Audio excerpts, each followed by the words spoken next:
Good evening, councillors and members in the public gallery. I will officially open this evening's Ordinary Council meeting at 7 p.m. Thank you for your attendance tonight. I'd like to remind everyone in the chambers to ensure that comments are respectful to the council and all meeting attendees, including city officers and those in our public gallery. Please note this meeting is being live streamed. I'd like to begin by acknowledging the traditional custodians of the land on which we are meeting, the Whadjuk people of the Noongar Nation, and pay our respects to elders past, present and emerging. Item 3 is announcements from the presiding member, and there are nil this evening. Item 4 is attendance, and all councillors are present in the chamber. Applications for leave of absence. Any councillors wish to apply? Councillor Sazowski. Thank you. I'd like to apply for leave for Monday the 8th of December and Tuesday the 9th of December. Inclusive? Yes. Thank you. Anyone else? Councillor Black. Thank you, Madam Mayor. I'd like to make an application for a leave of absence for the dates of Monday the 22nd of December 2025 to Sunday the 4th of January 2026 inclusive. Thank you. Thank you. Anyone else? If not, can I have a mover and seconder? Move Councillor Ladder, seconded Deputy Mayor. All those in favour? That is unanimous. Item 5 is disclosures of interest. Anyone have anything to disclose? Councillor McDonald. Yes, regarding 10.4.1, I have a financial interest and I will step out of the room. Thank you. Thank you, Chair. Councillor Black. Thank you, Madam Mayor. I have one disclosure of interest. I have an impartial interest for agenda item 10.3.3, additional 40 km/h speed zone, Bayswater residential precinct. Prior to my election as councillor, I gave a deputation in support of the original proposal at the 24th of June 2025 OCM. As this is an impartial interest, I'll be staying in the room. Thank you. Anyone else? No? Okay, so we'll move on to item 6, which is public question time. So, councillors, the city has received questions in writing from one member of the public this evening. The questions and responses are listed in your run sheet and I'll take those as read. The questions and responses are also available on the city's website and will be provided in the minutes for this meeting. We'll now move to public question time, and members of the gallery, I'll first call for questions on items on this evening's agenda, and then I will open to questions on items not on the agenda. Please provide your name and suburb before you ask your question, and keep in mind that you are limited to 3 questions. So would anyone like to come forward with a question on an item on this evening's agenda?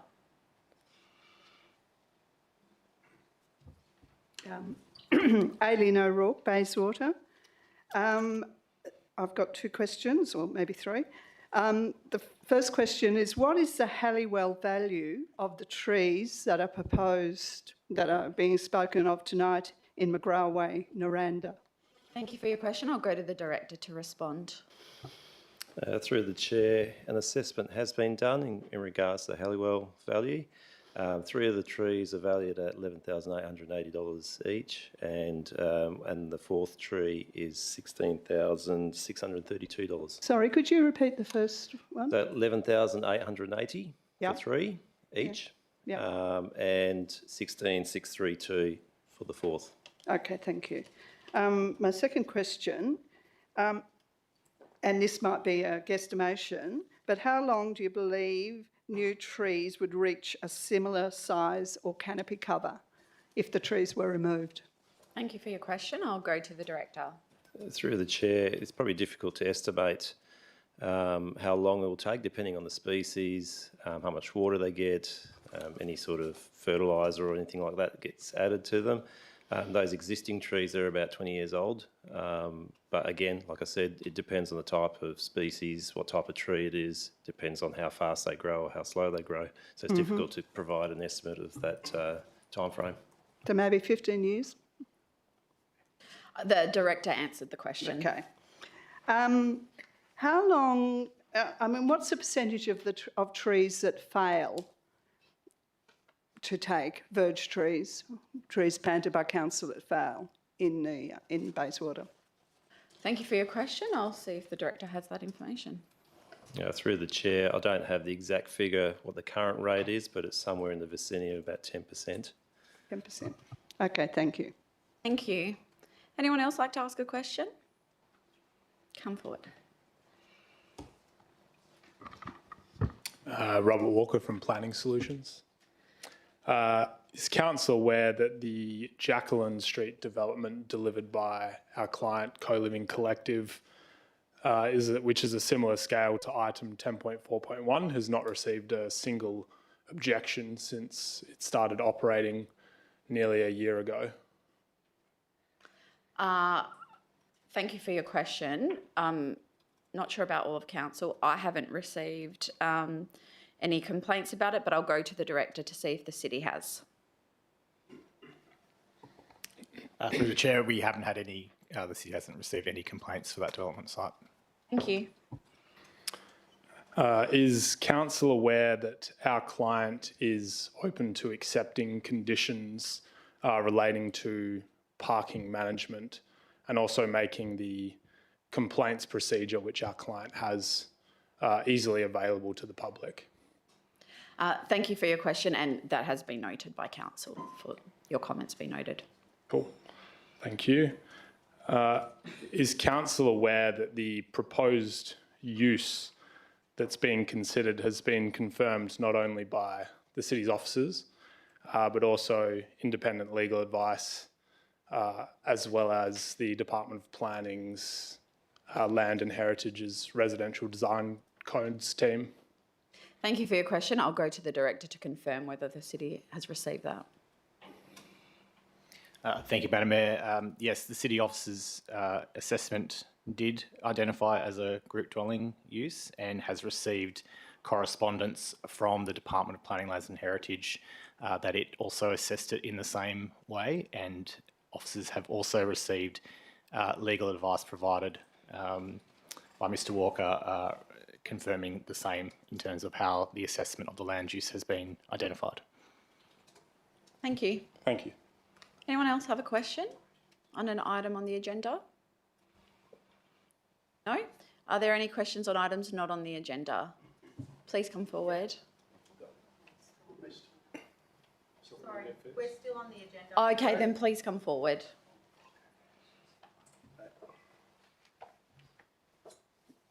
Good evening, people. My name's John Moffat, 29 McGrath Place, a neighbour across the road from number 16 and number 18 regarding the trees. Look, my question would be, in regards to any future remedial works that could be proposed for the barrier system that may be put in the property, does the City of Bayswater accept any liability with future damage, loss to property infrastructure, and more importantly, any accidents or incidents towards people? Thank you for your question. I'll go to the director to respond if you'd like to stay there. Oh, I'll go to the CEO. Yeah, through you, Madam Mayor. The city does take all of those matters raised into consideration, and it will be time, place and circumstances if a claim is made against the city's insurance company. Thank you. Thank you. Any other questions on an item on the agenda? Please come forward.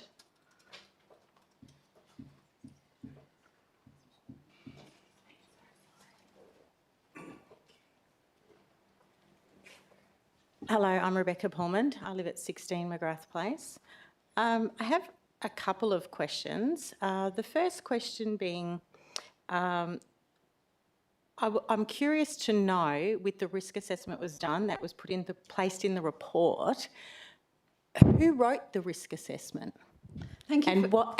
And what was it to? Was it for because it has in it there's a couple of sections. One of them is around workplace risk, and then there's risk to people, and it's more about, I may be wrong, but I think it might be around the risk to council workers or council department, and I'm wondering if it includes also workplace for people who are entering our own personal properties. Thank you for your question. I'll go to the director to respond. Through the chair, the risk assessment that's provided in the report, that's relating to the tree and the situation with the tree.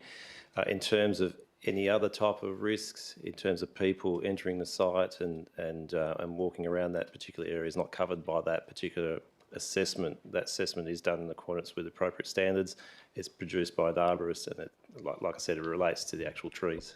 So there was no risk assessment done on what would be there once the barrier was put in place? The risk assessment of the barrier itself, which happens to be 20 millimetres above grass level. Now, I'm aware that if you have a pathway in the Council of Bayswater and it's protruding by 10 millimetres, it would be classed as serious risk. So what's 20 millimetres? It's double the size, and it's expected to be in my front yard where I have a disabled foster son who has 20 staff entering and exiting my property across the grass. On top of that, he has a physio, an exercise physiologist, he has a dietitian, an occupational therapist, a behaviour support therapist, and all of these people, and the speech therapist, all of these people are accessing our property. On top of that, I also have a business and I have staff coming and going to my property and other people attending my property. All of them are at risk of tripping over this barrier, which in the report states it's 20 millimetres. So I was wondering about this risk assessment and thinking that can't possibly be correct, because if it was a risk assessment for the whole, I guess, process that's being discussed tonight, that would have been put into place. But I see it's been omitted, and I'm wondering what's going to be done about that. Thank you for your question. I'll go to the Director to respond. Through the Chair, the installation of the root barrier does state to leave it proud, leave it above the ground slightly. That is to accommodate for settlement. So it is a trench that gets excavated, the root barrier goes in there and gets backfilled. So the recommendation is to leave it slightly proud, so with the settlement it actually finishes level with the ground surface. Understanding the risks that you've raised in terms of people entering your property on a regular basis, we'd look at that. If we installed that barrier, we'd make sure the site is safe and doesn't pose a trip hazard. So what that could mean is that we could improve the compaction and actually put the root barrier in so it does finish level with the surface and doesn't pose any sort of trip hazard. Okay, and I guess I've got one more question, is that right? Gee, I have so many more than one more question, but let's go with it. So I sent an email out on Sunday night to all the members, and I'm hoping everybody's read it. But in it, it talks about the root protection barrier, and then it also, there's 2 key points around the roots for those trees, and one's the protection zone, and then the other one is there's another of the root. I believe it's the root barrier or the root area, and all of them have quite significant numbers. So they've got, like, for instance, 4.6. I can grab my phone and give it to you, but I'm sure you've got it. But I did write in my email that on some of them where it's like 4.6 needs to be retained for these roots of metres of root, and some of them are 3 point something and 2 point something. And the intention is to put a root barrier of 1.2. Now, I think I'm pretty good at maths, but I'm wondering, how do you put a root barrier at 1.2 metres when that tree needs to have a protection zone so it doesn't fall over and be a risk and so it doesn't die?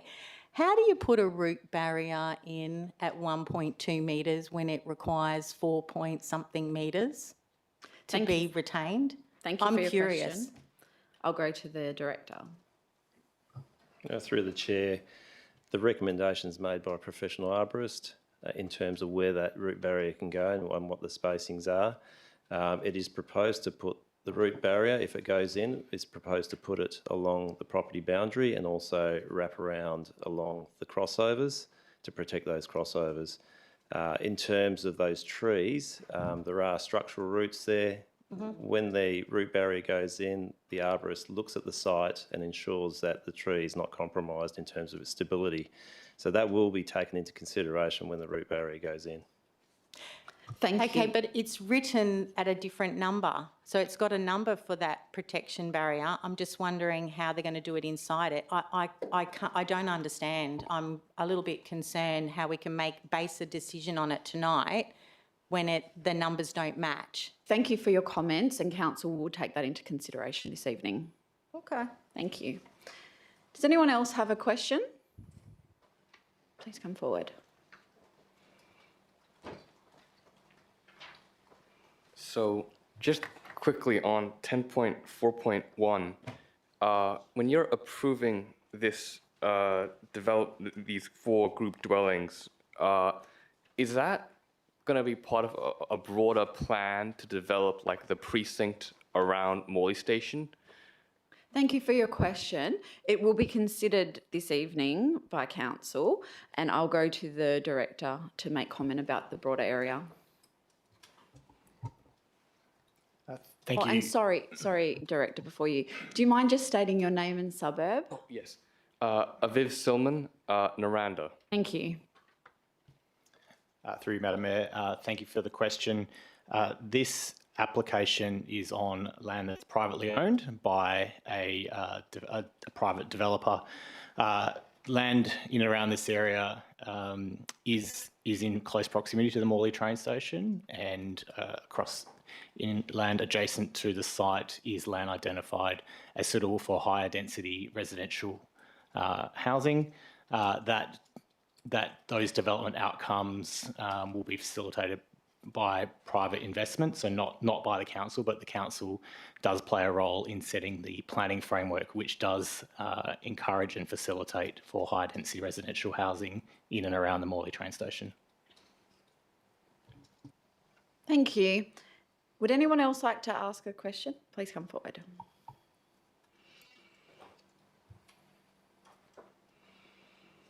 Thank you. I'm Ben Jolly from Naranda in regards to the tree replacement. Just one question was, would the council consider, because we've requested, or members of the street have requested additional trees into the park previously, which hasn't happened. Would the council consider coming down with us and planting more trees into the park if the trees were replaced on the verge? Sorry, if the trees were... To ensure the canopy is kept the same and not reduced by the trees being replaced. So that would... we're adding additional coverage of canopy over in the park or some other area nominated by Bayswater. Well, that would be dependent on council's decision this evening and can be considered at that point. Fantastic. Thank you. Thank you. Any other questions on an item on the agenda? If not, are there questions not on the agenda if you'd like to come forward? Hello, I'm Vic Gray from Bayswater. Thank you for the opportunity to ask some questions. My questions relate to the area known as Riverside Gardens East. It's an area of land owned by the council, lots 216 to 219, sandwiched between Memorial Drive and the PTA land known as the Wyatt Road Railway Reserve. If you could indulge me, I'd like to just give a little bit of historical context, particularly that our 2 West Ward councillors are newbies, so that you can have some understanding. I'll just make a comment that normally I wouldn't, because this is public question time and not deputation. It leads to the question. I know that you don't come very often, so I will So indulge you. this lots 216 to 19 were formerly part of the City of Bayswater refuse waste site, and I believe it was the 50s, 60s, 70s, and possibly even the 80s. And then it was rehabilitated and turned into public open space and zoned, as I understand it, recreation. In October 2020, the City of Bayswater allowed lots 216 and 17 to resort back to being a dump site. And I think the city was being a bit tricky with its words. It wasn't using the term dump site. It was now called a lay down area. And this was for the Tonkin Gap Alliance and the Ellenbrook Rail Project.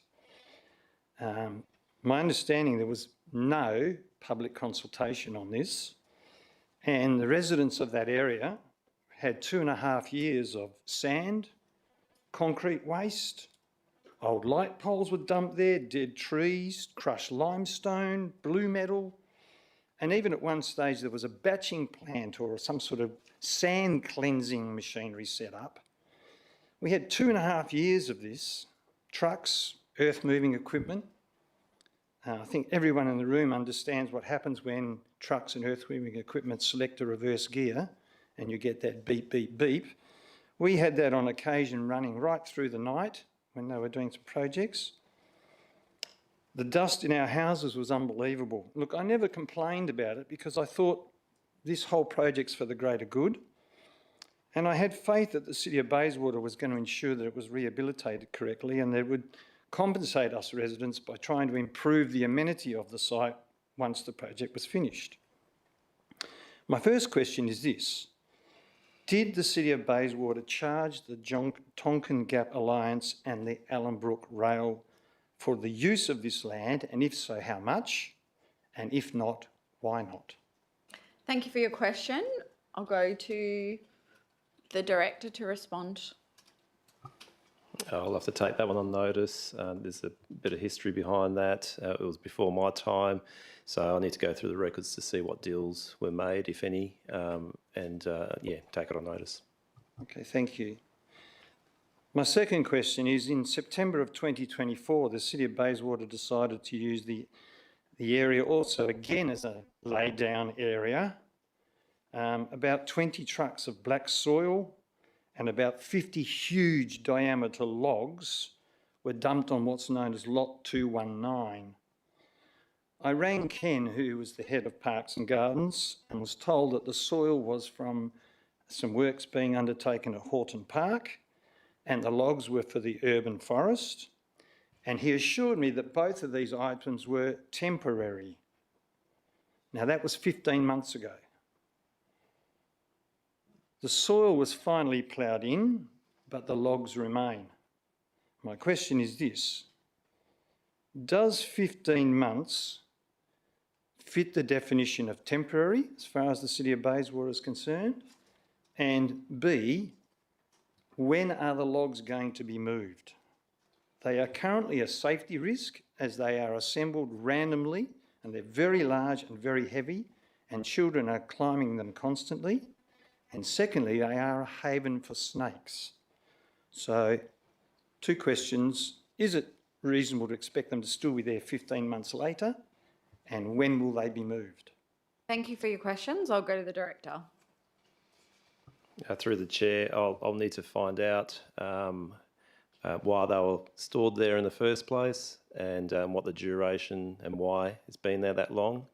And I'll be able to find out what the issue is and why it's taken so long, and I'll be able to get back to you. Any other questions?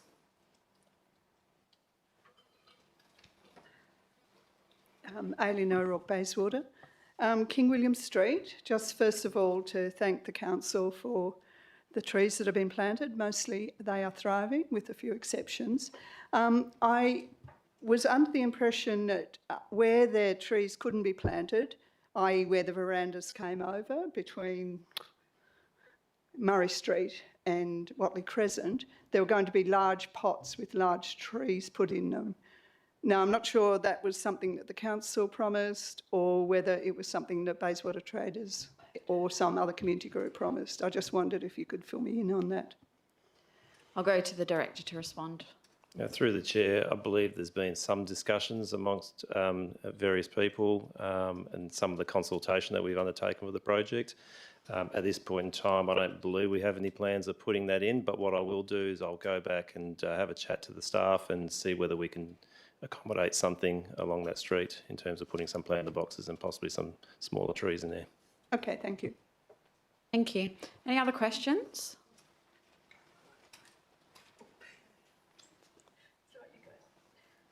Good evening. My question, Alan Bradley, Bayswater. My question is regarding the grass in the land between Memorial Drive and Wright Crescent, the same area of land that Vic has been asked questions about. We're wondering why the grass hasn't been cut to the height that is required by the council, which is 50 mil. It's been an ongoing dispute apparently all year with the PTA, between the council and the PTA. It's now the time of year where there's fire hazards and potential for snakes to be in there. Why hasn't it been cut and when is it going to be cut? Thank you for your question. I'll go to the director. Through the chair, you're correct, there's been discussions between the PTA and the city. It is, majority of that land is under the PTA. We are having discussions in regards to the future maintenance of it. What I can say is that we will go out there and mow it, and that will happen in the near future. I just have one more question. What are the members of the public supposed to do in the meantime while there's kids walking through it and such, where there's snakes in there and stuff like that? Thank you for your question. I'll go to the director. Through the chair, I'll get that area mowed as soon as possible. That would be great, thank you. Any other questions? Hello, Denise Fallon from Bayswater. I would like the council to consider the poor or inadequate signage at the Riverside Gardens Dog Park. I believe the signage for the non-cycling area is inadequate. I've had or seen quite a few incidences where there have been cyclists riding through that area, dogs have been hurt, and it's only a matter of time before a child is hurt. Can you please send somebody out there? I will go with you to go and look. At the moment, there are this big signs on the ground that are red. Cyclists do not look down when they ride. I am a cyclist.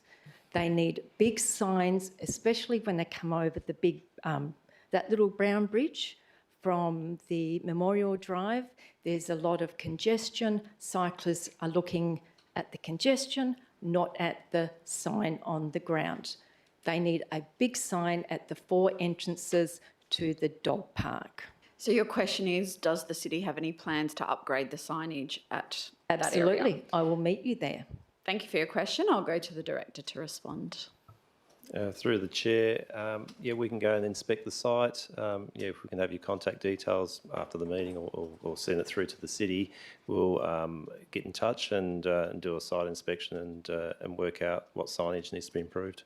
Thank you. I have already emailed this previously and told it was appropriate. We'll follow that up. Not. Any other questions, please come forward.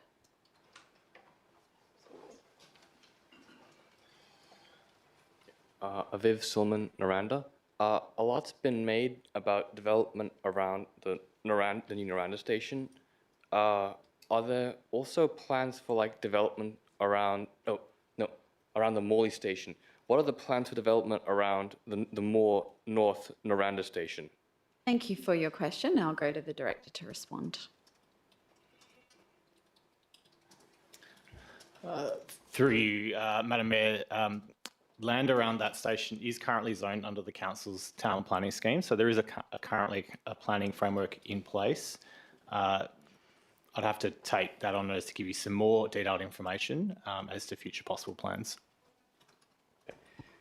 There was, I followed the deputy mayor said the state government said it was taking control of the area within an 800 square meter radius of the new Morley train station. Are you concerned that could happen for the Naranda station as well?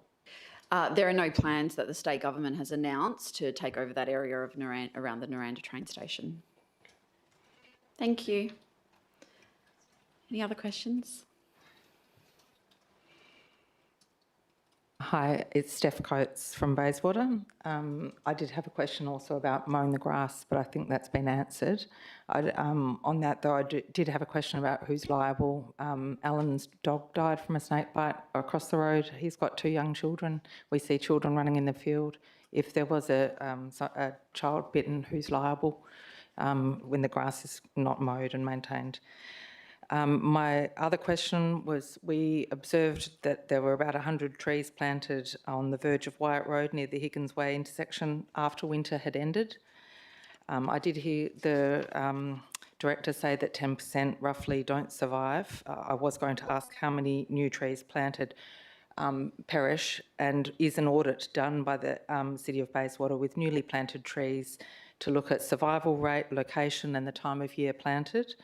I ask this on the back of one of our neighbours who endeavoured to put, on watching so many trees die in our area, suggested the Grow Oasis water box plant cocoon, which was apparently not pursued. So I did also wonder, why would the City of Bayswater not look at something like that to help the survival rate of new trees, which we all love? Thank you for your questions. I'll go to the Director. Through the chair, all new tree plantings that we do water them for 3 years. So we do have water trucks that go around. They give 50 to 60 litres per water. They also have additives and other things added to the water to improve the survivability of those trees. Unfortunately, we still lose some of the trees. Sometimes it's to do with the quality of the stock. Sometimes it's to do with the actual species, also the environment that they get planted into. We do look at other options like the Grow Oasis water box. We've been monitoring what other councils are doing. We know there's one council that's actually trialling it at the moment, and we're actually discussing it with them to see what the results look like, and see whether it's worthwhile putting it into our use with our trees. Thank you. I just want to apologise. I should have acknowledged our former Deputy Mayor and Councillor Stephanie Coates in the gallery this evening. Welcome. It's good to see you. Does anyone else have a question? If not, I will close the question. So we'll move on to item 7, which is confirmation of minutes. Mover and seconder for confirmation of the minutes of the Ordinary Council meeting of the 28th of October 2025. Moved Councillor Sutherland, seconded Councillor Latta. All those in favour? That is unanimous. Thank you. And can I please have a mover and seconder to confirm the minutes of the special council meeting of the 20th of October 2025? Move Councillor Black, seconded Councillor McDonald. All those in favour? That is unanimous. Thank you. Item 8 is presentations. Councillors, does anyone have any petitions to submit? No? There are no presentations this evening, and deputations were heard at last week's agenda briefing forum. And there are no delegate reports this evening. So we'll move to item 9, which is method of dealing with agenda business. And the Deputy Mayor is pulling first this evening. Thank you. I will pull 10.3.2 is Backup Management Order Transfer, and item 10.4.1, proposed 4 group dwellings in Embleton. That's it. Thank you. Thank you, Councillor Latta.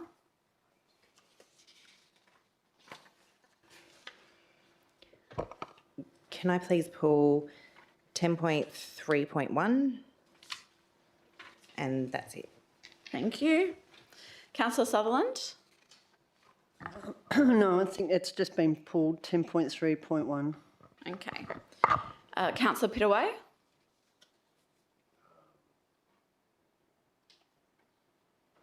Nothing? Councillor Sazowski? Nothing. Councillor Loiacono? No. Councillor McDonald? Councillor Black? Thank you, Madam Mayor. I'd like to pull 10.3.3, additional 40 km/h speed zone. Thank you. And I will be pulling 10.1.1.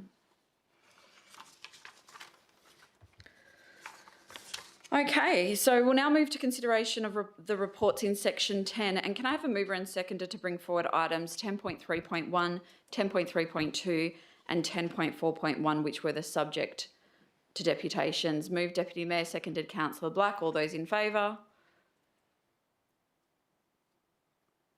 Yeah, if you can all keep your hands up, that's unanimous. Thank you. Okay, so we're going to begin with 10.3.1, which is proposed tree removal, 16 and 18 McGrath Place, Noranda. Councillor Latta, you've pulled this. Are you moving the officer's recommendation? Yes, please. Do I have a seconder? Councillor Black. Councillor Latta. Thank you. I think it's clear that the city would probably not plant this tree now in this place. And I have a lot of sympathy for residents who are understandably upset and worried about the damage that they feel might continue to happen to their homes. And I totally believe them when they say that they love trees. When I make decisions at council, we have to weigh up what the community says and the advice from experts and the evidence that we're presented with. And it's clear to me that installing a root barrier presents a compromise that is worth trying. I checked with the city about the accessibility issues and understand that the root barrier can be done at surface level, so it is not a trip hazard. The city has successfully installed many root barriers, including for this particular species of tree. Evidence suggests that root barriers are an effective solution. We trust them with extremely valuable infrastructure. The recent plantings on King William Street involve many key utility services in close proximity to trees protected from root damage by root barriers.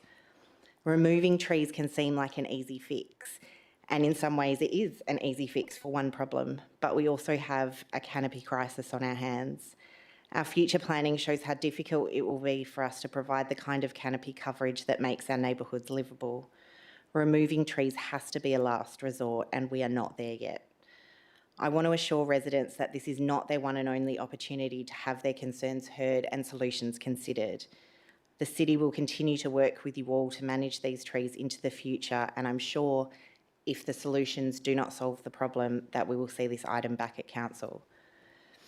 I think it would be irresponsible of me to cast aside the arborist report and recommendation, the expertise of city officers, and the massive benefit that these trees on the cusp of being fully mature have for our neighbourhood. Trees are some of the hardest working and highest returning local infrastructure that we have. We are fighting an uphill battle for tree canopy, and we are asking people to think twice about removing trees on private property to come up with creative solutions to retain trees, even when it is a little bit inconvenient. And so I think we also have to think twice about removing assets like these trees on public land. I support the city implementing these reasonable measures to prevent future damage while saving the trees. Thank you. Councillor Black. Thank you, Madam Mayor. I support the officer's recommendation. I'd like to start off by thanking the residents and the neighbours of the two properties for presenting deputations last week and for sharing their views with council on this matter. I know it's not easy to share these views in the public environment, especially when these matters are quite close to you as well. I'm of the opinion that the officer's recommendation would be able to adequately address these concerns that they've raised and enable these 4 verge trees to be retained. The city is proposing to spend an estimated $15,000 to help address these concerns, and that, to me, speaks volumes about how serious we are about taking our efforts of the retention of our tree canopy highly, while being sympathetic to the concerns that these residents have expressed with us. I note that the city officers have also shared the associated costs with removing these trees and replacing them, in addition to establishment maintenance, and those costs are approximately $14,400 over 3 years. What this does not consider are the other costs associated with removing these trees, and these costs are associated with our urban tree canopy targets, costs associated with the loss of amenity within our city, and costs associated with the reduction of our natural assets. This may sound like I am completely narrow-minded on our tree retention policies, and I just want to tell council I am not. I do believe that we can approach these issues with a good dose of common sense and practicality. But that common sense and practicality, to me, is the installation of the root barriers and undertaking the required root pruning. And as Councillor Latta says, this may not be the end where we deal with this issue, but I do want to see an approach that takes the tree retention first and considers the concerns of the residents as well. And I do not believe that an alternative approach is one that considers common sense and that practicality that we look for. I just want to say as well, I commend the city for taking its responsibility to both our environmental objectives and to the concerns of our residents seriously with this recommended approach. And in this scenario, I do believe that it is the right approach. Thank you. Thank you. Would anyone like to speak against the motion? Councillor Sutherland. Yeah, I did put an alternative in, but I'll speak against this one. So you're not foreshadowing it? No, well, let's just get this one, yeah. Are you foreshadowing something? I something? can foreshadow an alternative motion. Okay, you can still speak to this one, yeah. Look, this tree issue has come back and come back and come back. I want to just point out a few things, and I'd also like to thank all the deputations from last week. I really liked listening to all of the arguments for, to and from, and against. Our current tree policy, I think this is too rigid. We cannot apply a blanket ideology to every case. Our duty is to the ratepayers, and when they are paying significant rates where they are, especially in this area, they deserve to be heard and have their problems acted upon. There are currently two properties in Naranda that are directly affected. The evidence is plain: cracked pavements, roots in pipes, ongoing damage, etc. Now, I know the Halliwell method shows that the trees are valued around $40,000 for those 4 trees. However, the potential cost of damages and litigation for risks to residents, visitors and personal property, including government infrastructure and services to home, is higher. The barrier does not while it's recommended, we cannot 100% guarantee it's going to happen. The barrier's got to be maintained and reassessed. The roots, one of the properties are already above the ground, and we know one of the residents has a disabled son and a grandchild, and this will be an issue as the son has many support people coming onto the premises. Not to mention that the owner works from home, so this could also be an issue for their clients. According to the residents, and these are all long-term residents, the tree roots have not been maintained by Swan or Bayswater City Council in the last 20 years. And it's been worth noting that this area did come over from Swan in 2015, and I was on the council at the time, and I must say that everybody that was the residents were all for coming over because they like to be in our council. The other issues from last week I just want to talk about is the property values. Now, I've lived in Naranda for 15 years and property values are not going down. My rates and land tax and everything else has gone only northward. And latest figures show that while Naranda was a sleepy suburb in the last so many years, it's really catching up big time. Last week, someone talked about the comparisons to Floreat. That's misleading. Floreat's got bigger blocks, coastal proximity, western suburbs prestige. Trees alone don't make Floreat more attractive than Naranda. The liquid ambers also were planted before the City of Bayswater took over, as I mentioned. They're known for their aggressive root system and high maintenance costs. And as we say, even the root barriers cannot guarantee protection, or arborists are not always 100% right. A few years ago in Naranda Place, one of the big trees, residents wanted to take it out, wanted at least to be trimmed because the branches were looking a bit sus. The council said no. Guess what? It fell on a car, ended up on Channel 7. So, and the tree was deemed safe. So you can't give 100% guarantees to nature. The state government talks about tree canopy reform, yet they themselves have removed countless trees for train stations and road projects in Morley and Naranda. If they can remove trees for infrastructure, why can't they provide replacements for residents and councils? We can't keep hiding behind urban forest strategy as an excuse. It's worth noting too, the residents of McGrath Place are all been there for a long time, and they have also shown initiative and a clear interest in the urban forest strategy, planting more trees than the local council has in the immediate area. Some have planted 12 trees around the street. Residents of 18 McGrath's even gone as far as supplying bore water in support of keeping trees supplied because it's near the near a cul-de-sac, and on the other side is Reed Highway. One property in McGrath Place has also planted trees in the park at the back of their property to support the canopy coverage. The Naranda residents, one's just said that 16 and 18 McGrath have also offered to support the urban forest strategy by helping plant more trees in the park across the road, which has needed more trees. So, councillors, as I said before, our job is to look at each case on merit. These trees are causing damage, cost, and also, more particularly, distress. The residents have come here for asking for help, and we must listen. Removing these trees is responsible. It protects residents, reduces further costs, and restores trust in council. Thank you. Thank you. Anyone wish to speak in support? Councillor McDonald. Yes, thank you, Madam Mayor.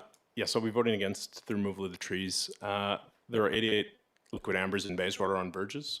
4 have had root blockers installed, and they're all healthy currently. In fact, from what I gather from the city, all root blockers installed have successfully avoided the death of the tree, which was mentioned in deputation. The $3,000 spend per tree seems very reasonable for a mature tree of the value that they are.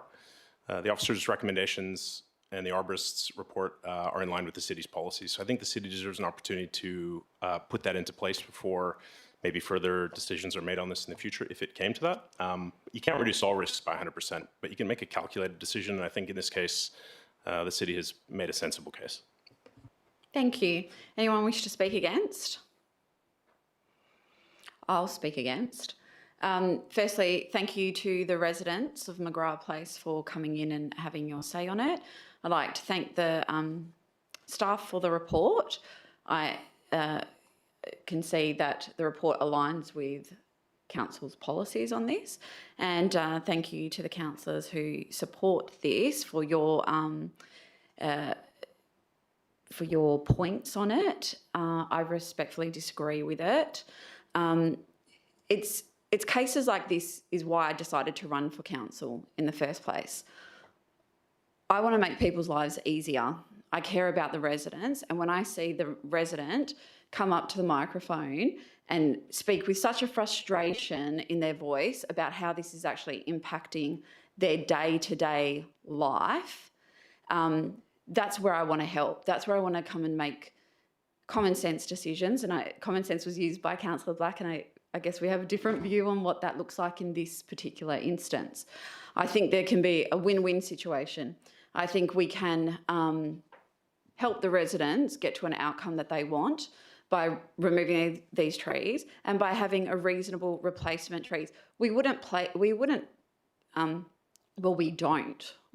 plant these species of trees on the verge, not because we don't like them, but their root system does cause damage, and that is what we are seeing. Imagine if that was your house. Imagine if your house and your family were being impacted by damage to your infrastructure. Your house is probably the most expensive thing most people will ever own and go to work every single day to pay off, and we're just going, oh, well, we're going to try this and we're going to spend money and do this, when what we can do is just replace it with more suitable species that will last a very long time. And we've even got support from the neighbours. The neighbours are here on their Tuesday night supporting these people. So I don't see why we have to, what benefit there is to this community, to that neighbourhood, to the neighbourhood of McGrath Place, and they are all long-standing residents, why we shouldn't be listening to them. And that's why I won't be supporting what's on the table and will support the foreshadowed motion. Would anyone else like to speak in favour? Anyone like to speak against? If not, I'll go the move to close. Thank you. Again, I just think that this is a reasonable compromise, a way forward to allow the city to install root barriers that have been successfully used over and over and over again in the city, and including on these particular species of tree. If it resolves the problem, we will be removing trees needlessly if council decides a different path. I do think that there's obviously demand for more planting in the area, and I hope that we can progress that on the city side. I think that that's excellent. I think that there's also other things that we can think of when there are trees that residents don't, that residents find troublesome, like thinking about succession planting before we remove a mature tree. But in this case, I feel confident that a root barrier is a good way forward. It resolves the key issues and retains the tree. I think that that is the win-win. So that's why I'm supporting it. Thank you. I'll now put this to the vote. All those in favour? That's Councillor Latta, Deputy Mayor, Councillor Black, Councillor McDonald. All those against? Councillor Sutherland, Councillor Pittaway, Councillor Ostowski, Councillor Loiacono and myself. That is lost, and we now go to the foreshadowed motion by Councillor Sutherland. Do you wish to read that out? Or we can put it on the screen. Yeah. Councillors, you've all been provided with the alternative motion in advance of the meeting. Is there a seconder? Councillor Pittaway, Councillor Sutherland. Look, I'm not going to reread what I've just said. I just think this is a win-win. The replacement trees will be planted during the next available planting season, and I'm under good authority that the officers have got that front and centre. The residents have also agreed to plant some more trees at the in the parks, so I can't see that's a win-win as well. And the trees that are going to go in, the replacement trees, are going to be ones that are suitable for that area and not these liquid ambers, which are definitely not. Again, I implore councillors to support this. It is common sense, or my common sense anyway, and the residents have requested this. They live with it every day, and we have to take that into account. Thank you. Thank you. Councillor Pittaway. Thank you, Madam Mayor. Yeah, I have to agree with Councillor Sutherland. Looking at the evidence and that has been provided, there's obviously major damage occurring, not only on the lawn but also parts of their drainage systems and so forth. And as we stated before, these trees weren't planted by the City of Bayswater; they're planted by the City of Swan. They're not even trees now on our register to replant. So, in light of all the evidence that was placed before us, I have to agree with the foreshadowed motion that we remove the trees and replant them with suitable trees on our register. And I like the feedback that I'm hearing tonight from the residents that they are looking more to help the city's canopy as well in other areas around that McGrath Place, in the reserve behind, and as well as around their properties as well. So on that, I'm supporting this motion. Thank you. Anyone wish to speak against? Anyone? Councillor Latta. I just want to say that trees take a long time to become mature trees. These trees, I understand, are mature trees on the cusp of being fully mature, and it has taken 20 years to get to that point.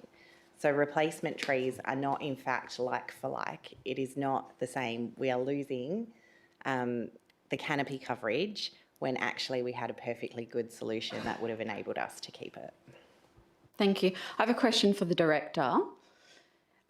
Do different species of trees grow at different rates? That's correct.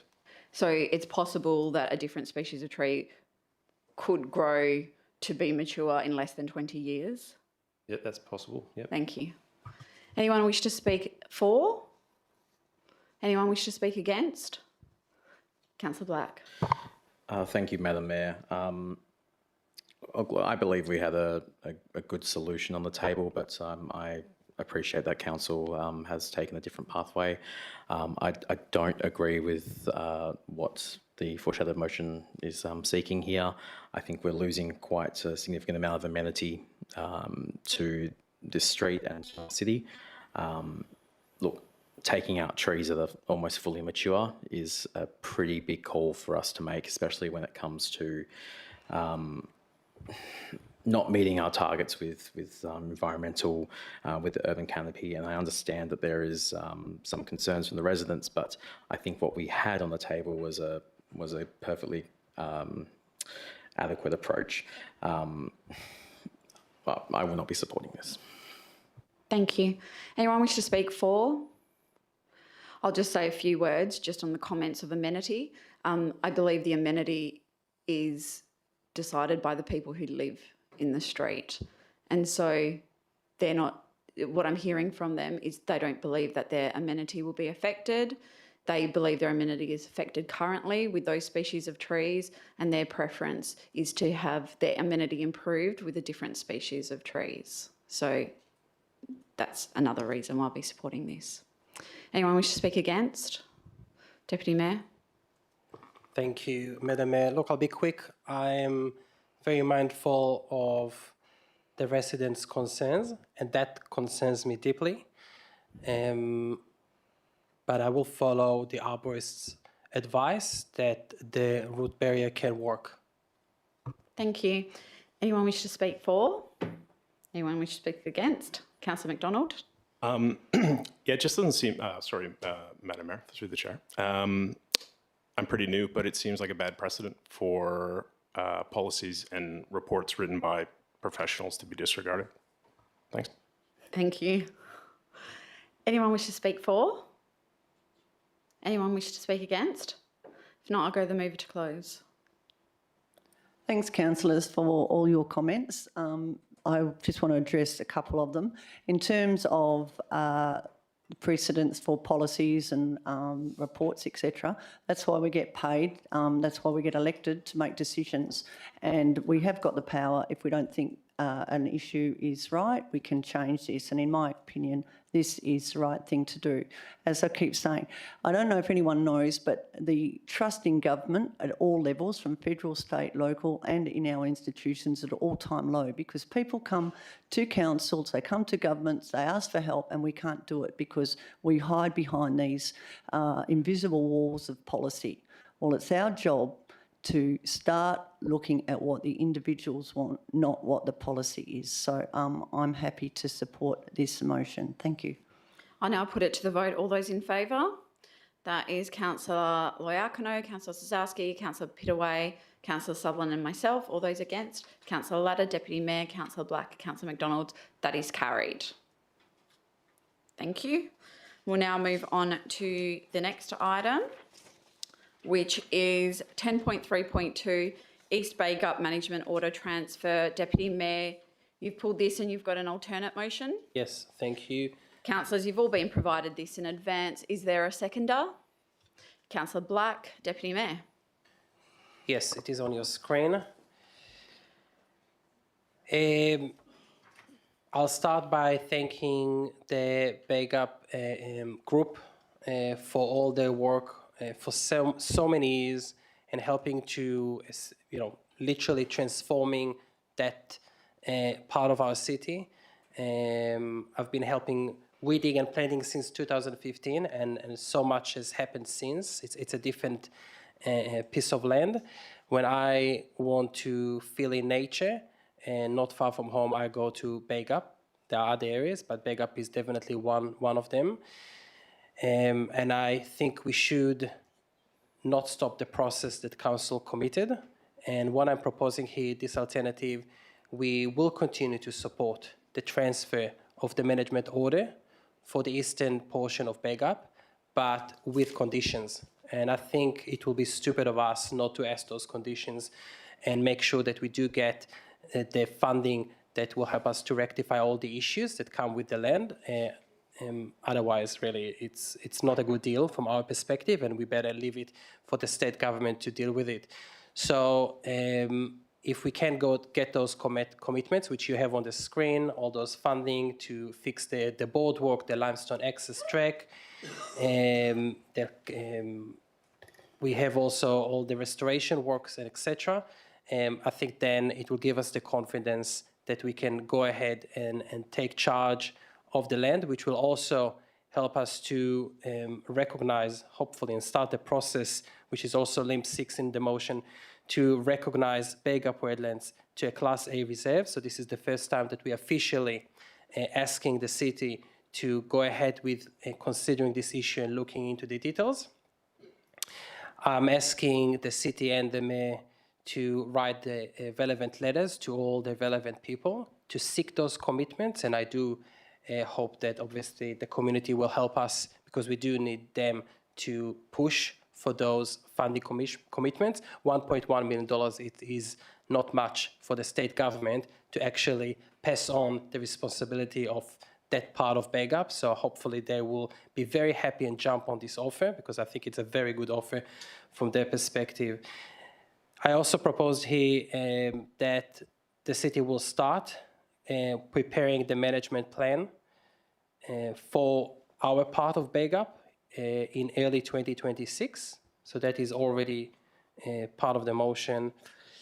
And and we will get a report as per LIM 7 by the end of next year, outlining the actions around all those issues. And I do want to acknowledge Councillor McDonald for his contribution to this motion and feedback.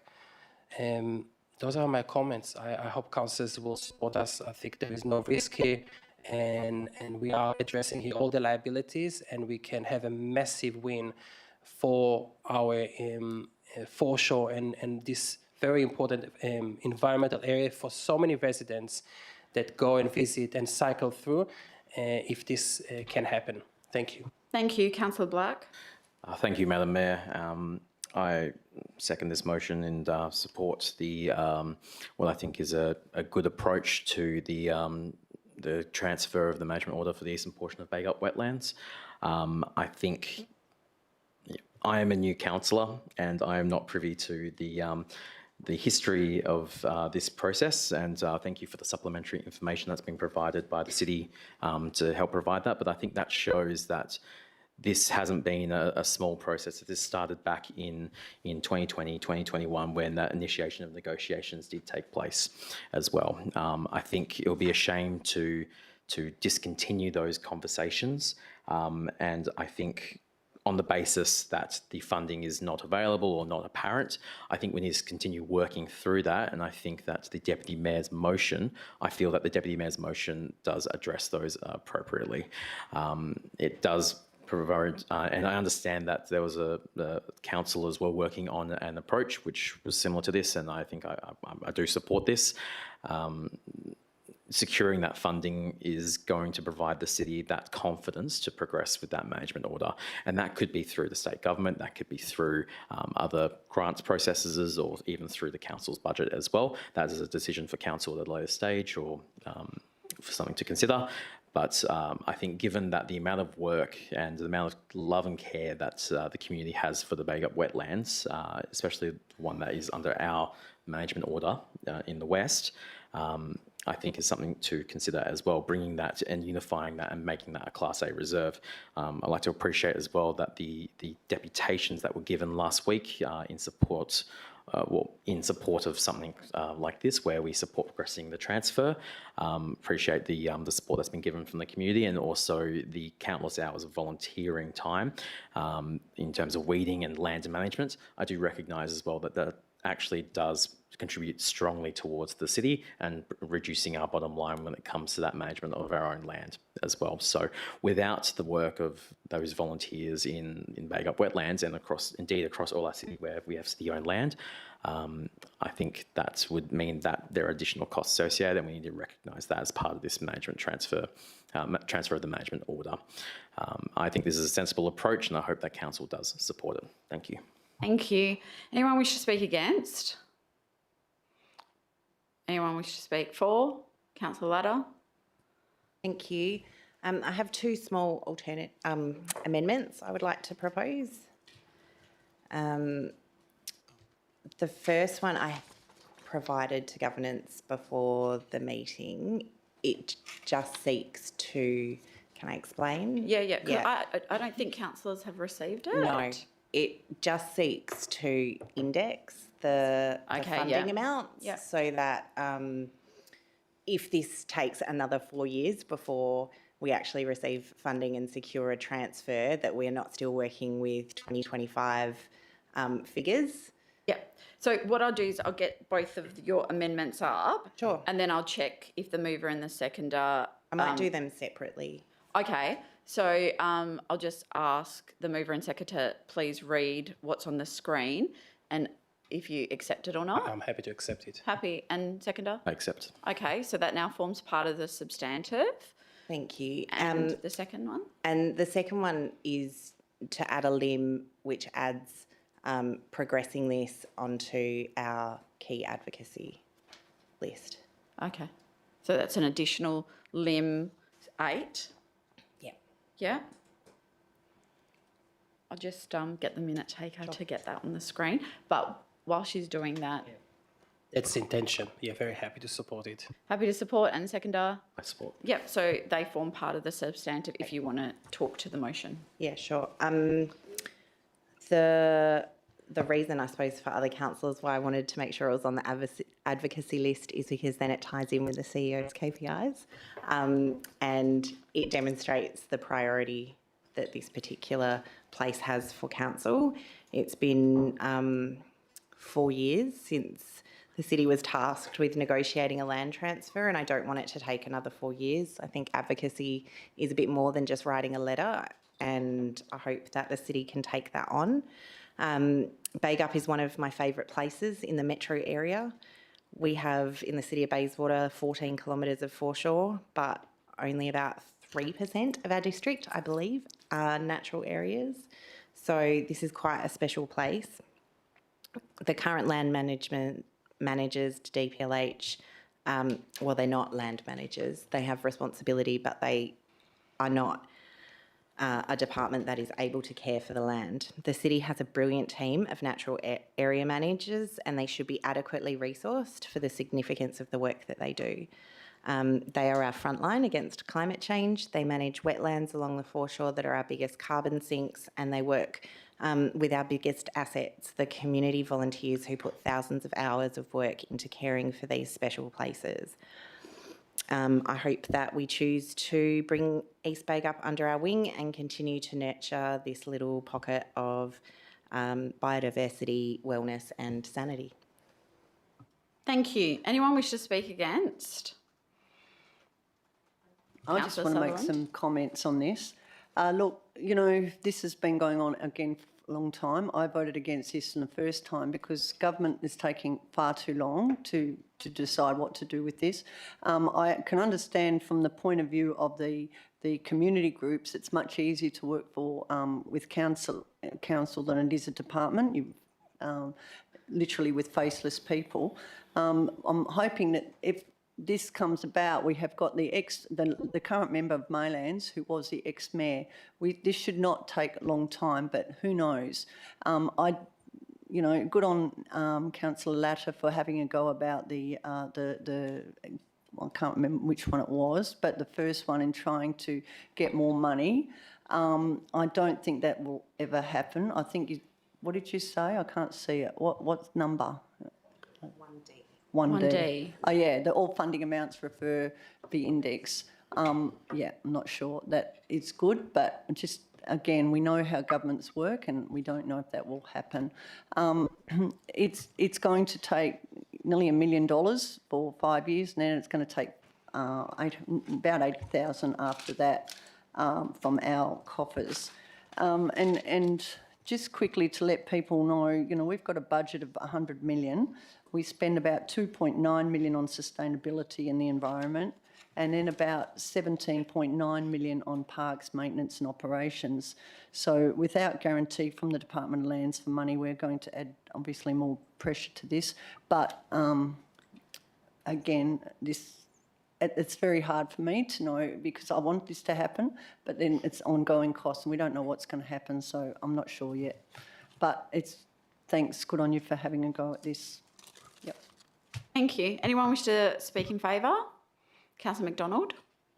Thank you, Madam Mayor. I'll keep it pretty quick. I think everyone wants to see it transferred to Bayswater, but not at the ticket price quoted in the officer's report. I think the Deputy Mayor's motion is very pragmatic, seeking money from the state, but also putting a time frame on there, so not leaving it open-ended for it to get kicked down the road again. So there's a December 2026 time frame for a report and some progress to see if that money can be funded. So yeah, I think it's very pragmatic, and thank you. Thank you. Anyone wish to speak against? Councillor Loiacono. Thank you, Madam Mayor. The city, in my opinion, risks inheriting an asset with significant long-term maintenance, far exceeding 5 years, environmental management and cost burdens that will fall directly on our ratepayers for decades. Whilst I appreciate this is being put forward to us with the best intentions, it will become a major financial liability for the city, requiring ongoing remediation work, specialist environmental management, and repeated interventions far beyond what is initially anticipated. It's a long-term commitment, I understand, and that the city cannot simply walk away from it. Even if we receive the upfront funding that the motion requests, that funding covers only the initial works, not the decades of maintenance, renewal and environmental management that will inevitably follow. What concerns me the most is that once the management order is transferred, the long-term liability is ours permanently.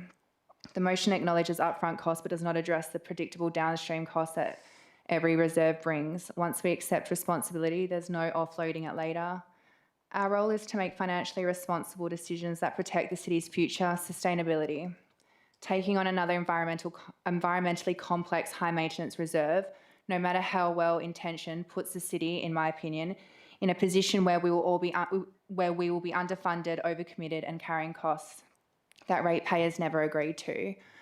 So sorry, New, but I would like to foreshadow the officer's recommendations. Can I do that? You're foreshadowing the officer's recommendation. Okay, thank you. Thank you. Anyone wish to speak in favour? Anyone wish to speak against? I'll just say a few words because I know that there are members here from the interest group. So I supported this back in 2021, but a lot has changed since 2021. And the thing that's changed the most for me is our experience with Maylands Lakes. And that is an example of a state government-owned natural area, or natural, man-made, whatever, environmental area that the city has management responsibility of. And we all know it's going to cost millions and millions and millions of dollars to remediate the Maylands Lakes. And so far, despite requests to the state government and federal government, we have not been successful in getting any funding to assist with the remediation of Maylands Lakes. That is not an easy thing to do, and we just don't have the funds. So from my perspective, to ask the state government to hand over the City of Bayswater, another natural asset, which we will have the responsibility for in perpetuity. And what the Deputy Mayor is proposing here, I understand what he's doing, but it's a sugar hit.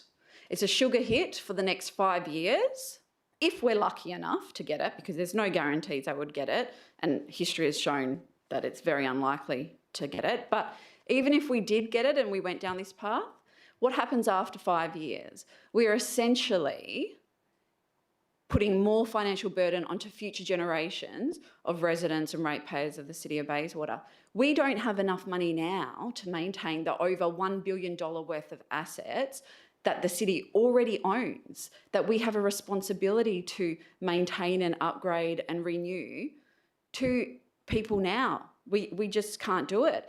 And with the cost of everything going up, money doesn't grow on trees. So unless you want to keep taxing people more and more and more, this is a hard decision. This is a hard decision. But the state government has a lot more money than us.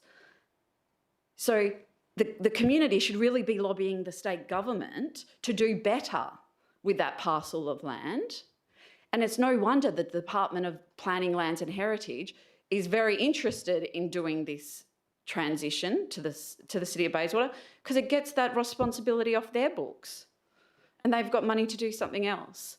I also think the likelihood of what the Deputy Mayor has put forward is highly unlikely, because it will then set a precedent for the Department of Planning, Lands and Heritage, or that if they agree to this funding with the City of Bayswater up front, next time another local government is considering taking on management of one of their assets, that local government will say, well, you've done it for the City of Bayswater, now give us some money as well.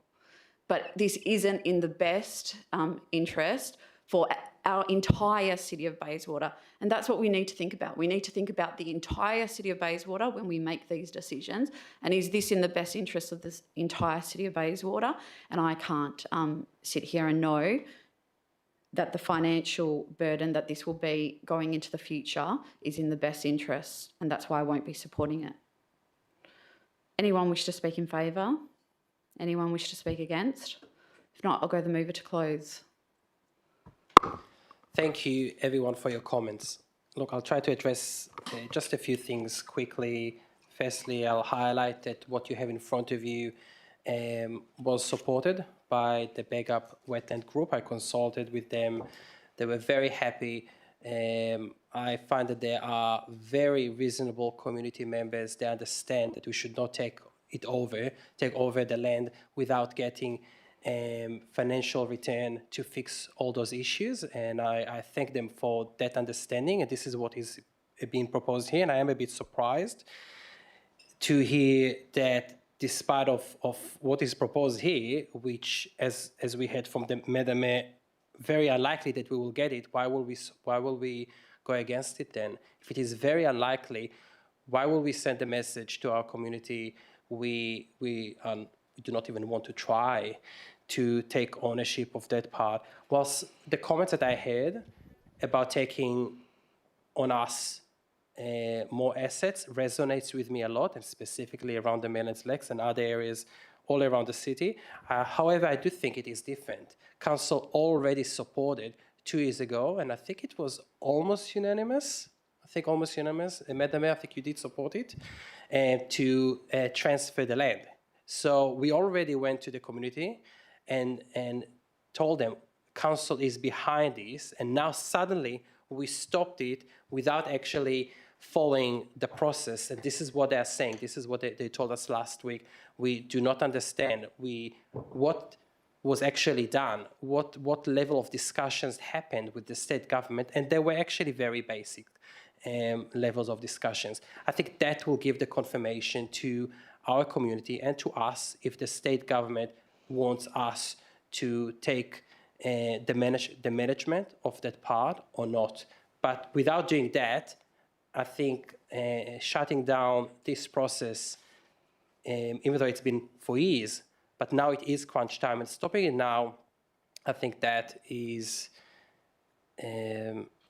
not fair for the community, and I think it is not will not result in good outcomes. And I'll highlight the good outcomes. By us taking the management, if we do get the compensation for $1.1 million, which I understand from the city gave me those figures.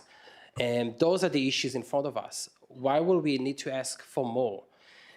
It does open more opportunities for us in this area.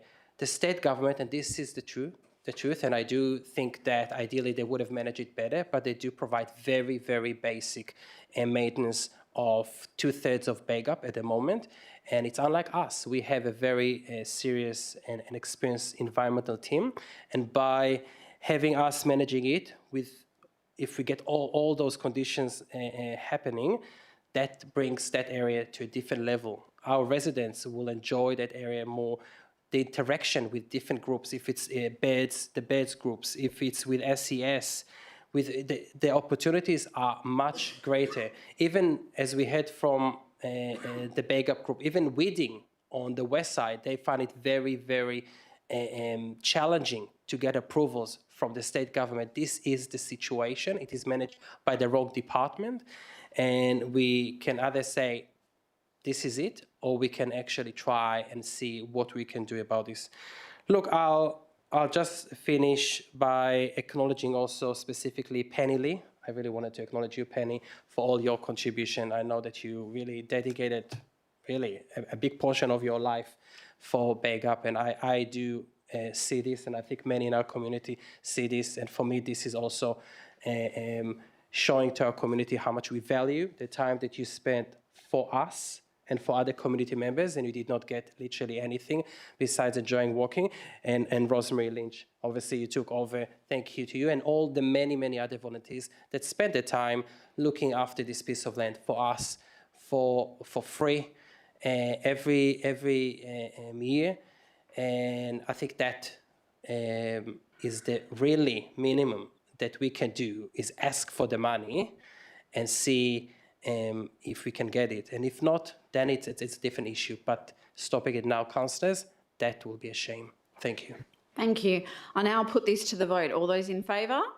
Councillor Pittaway, Councillor Ladder, Deputy Mayor, Councillor Black, Councillor McDonald. All those against? Councillor Loiacono, Councillor Ostrzowski, Councillor Sutherland and myself. That is carried.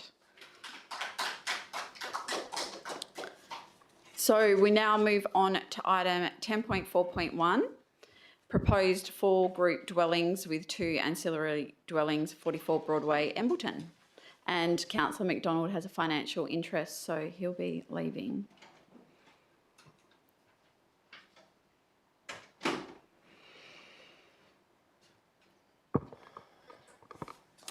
Okay, so this has been pulled by the Deputy Mayor. Yes, thank you, Madam Mayor. I do have an alternative that I shared with all of you, and it's on the screen. Do you want me to read it? No. Okay. So this has been you have it on provided the to screen. Council. It provides, and I will explain essentially what I'm doing here. Yeah. So, councillors, you've all been provided this in advance. Do I have a seconder? Councillor Sazowski, Deputy Mayor. Thank you. Councillors, since the agenda briefing forum, I've been working to develop this alternative motion, and I'd like to thank the city's planning team for their assistance and to the Central Ward councillors for their collaboration. What you see in front of you is not a rejection of the application as such, but a proposal to defer the decision until we receive amended plans to address various concerns as mentioned in the motion. We have a new train station in Morley, and more development in that area can be expected, accepted, and warranted, especially in the current housing market. And we as a council have been strong supporters of development in our city. During the last financial year, 606 applications were approved by our city and only 4 were refused, which is 99.3% approval rate. Obviously, our city is working with applicants to deal with various concerns identified during the process, and many of them agreed to rectify various issues, which helps us achieve this very significant rate of approval, which is a win-win for everyone. And I want to put on the record that I also spent the time to try and urge the applicant to consider revising their plans before tonight's meeting so that the concerns raised by many can be addressed. Unfortunately, the applicant refused agreeing to any changes to the plans. When we spoke about one issue with the application regarding the parking provision, the applicant only suggested to plan for how parking is managed on site. And we heard it also in question time. When I asked what about all the many other parked cars that we will see on the street as a result of this application, the response was that this is not an issue for them to consider. It is up to the local government to manage. And that is not good enough from my perspective.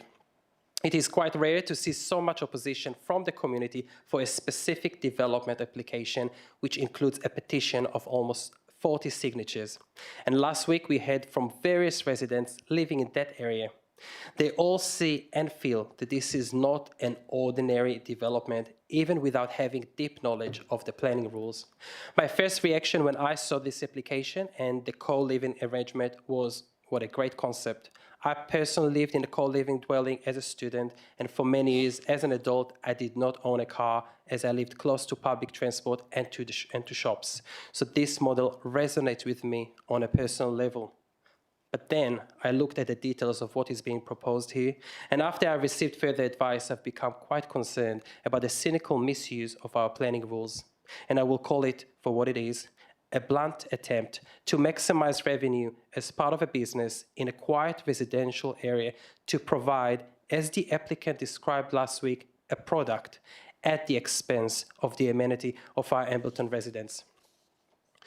Councillors, what we really see in front of us is an application for 4 separate lodging houses in the disguise of ordinary grouped dwellings. Last week, the applicant himself described the arrangement as, and I'm quoting, "they are actually boarding house modified for long-term accommodation."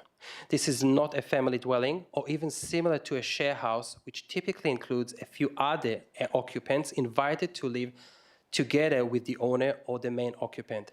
This is essentially a long-term motel that includes just adults who do not know each other. Under the planning rules, a building for the purpose of lodging or boarding of more than 6 persons is a lodging house, and there is a list of requirements to be complied with when we talk about this type of use, which have not been applied here, including a high number of parking bays required on site. Last week, in response to Councillor Black's questions, the applicant did not rule out that any of the individuals living in one of the 6 proposed bedrooms in one unit, or in each unit, I should say, will have partners who may also be staying there. As you can see in the floor plans, all the bedrooms have double beds with 2 pillows. So it is very possible that the main dwelling in each unit will accommodate more than 6 adults living there. This is in addition to the ancillary dwelling at the back of 2 of the units, which can accommodate 2 additional adults. The separation between the main dwelling and the back dwelling was an intentional attempt to avoid having the lodging house planning rules kick in. And that is a big difference than the Jacqueline Street example that was given. But the ancillary dwelling should be regarded, in my view, as having a strong link to the main dwelling, which includes a bigger living room that is available for everyone to be used, including those living in the ancillary dwelling. And it's likely that the occupants living in the ancillary dwelling will be using the main dwelling to enter and exit the site. Together for all 4 units, the applicant provided 8 parking bays for likely of 28 adults who could be residing there, not including parking bays for the partners that may also be using the site and without any visitor parking. The notion that we can count on the driveways as additional space for parking is not relevant in this scenario, as the occupants are not a family but strangers to each other. Last week, the applicant advised that on average 65% of the occupants in other similar properties, sometimes even 70% of the occupants, own a car. They also clarified that they are not planning on restricting occupants on the basis of whether they own a car or not. That will mean that around 18 parking bays will be needed here at the minimum on the basis of the information provided by the applicant. No bicycle parking has been proposed either. If it was an apartment building, that accommodates a similar number of people that would have been required under the planning rules. If the same number of bedrooms would have been proposed as part of an apartment building, again, the required parking would have been significantly higher, even if it's in close proximity to a train station. It is clear that no one has envisaged this attempt to use the category of a group dwelling for a business of this kind. Whilst there is a train station 800 meters walking away, there are no shops or other services located nearby. It is more than likely that most occupants, as things stand now, will own a car. I also want to point out to the disappointing size of the kitchen, which could be used by 7 or more adults with almost no bench top and a tiny pantry. It seems like it may be expected that occupants will keep their baked beans cans and dry pasta in the bedrooms. However, if the plans followed the planning requirements for a lodging house, they would have needed to also ensure that it is constructed... Deputy Mayor, you're at 7 minutes. Can we please Yes, last sentences. finish it? Thank you. Sorry, you just cut me off in the middle. However, if the plans follow the planning requirements for a lodging house, they would have needed to also ensure that it is constructed in a way that prevents overcrowding and provides proper facilities as it should be. I'll finish by saying that it is our role as community representatives to protect the amenity of our local residents. If this kind of development with those specific proposed aspects is approved now, we may see similar applications lodged in the near future in other parts of the city. I hope the state government amend the art codes quickly to prohibit this misuse of our planning rules.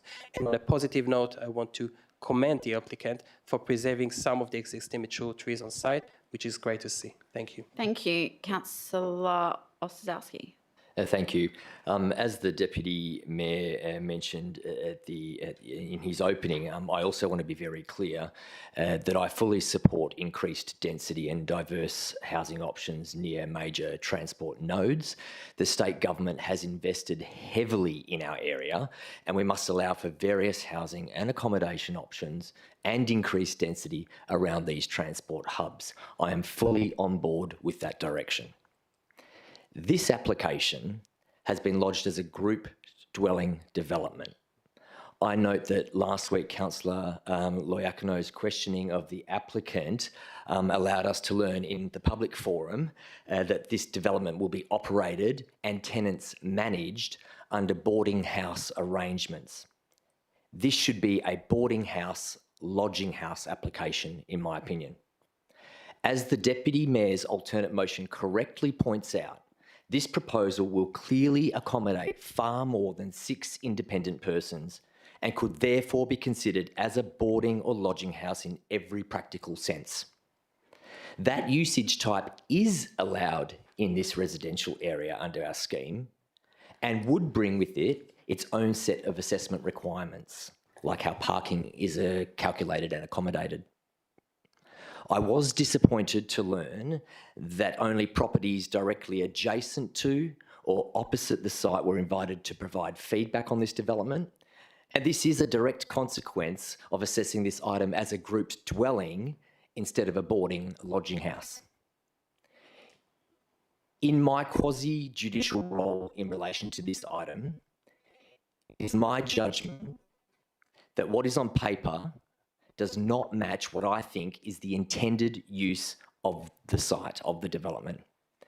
It is my judgment that this development has not been appropriately assessed against the scheme because of its incorrect classification as a grouped dwelling, and therefore does not preserve and enhance characteristics which contribute towards residential amenity, safety, and an attractive residential environment, as per the residential zone objectives in our scheme. Finally, it is my judgment that this development should have been consulted on in alignment with the requirements in our scheme for a boarding lodging house. On those grounds, I fully support the Deputy Mayor's alternate motion to refuse this application in its current form and to ask the applicant to please come back to us with an application for assessment that aligns with its use, which is, in my opinion, a lodging house. Thank you. Anyone wish to speak against Councillor Ladder? Thank you. I'd like to also foreshadow the officer's recommendation with my amendment That's that was been provided. included in the run sheet. Yeah.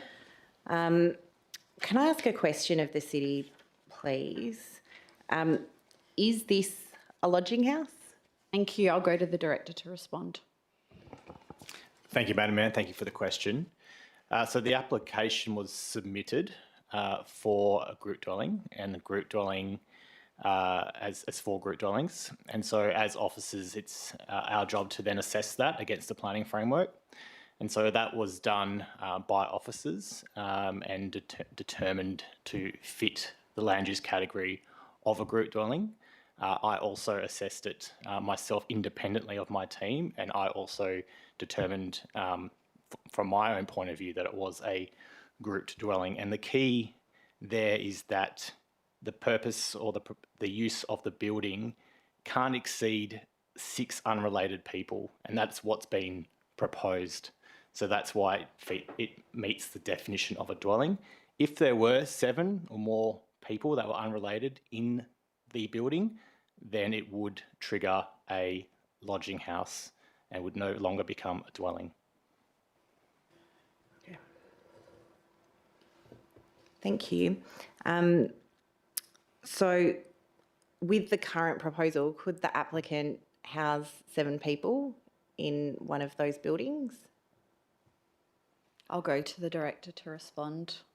Through you, Madam Mayor, the proposal is for a dwelling. So to maintain compliance with that dwelling, they could not accommodate more than 6 people, unrelated people in each building. The ancillary dwelling is self-contained and is a separate building.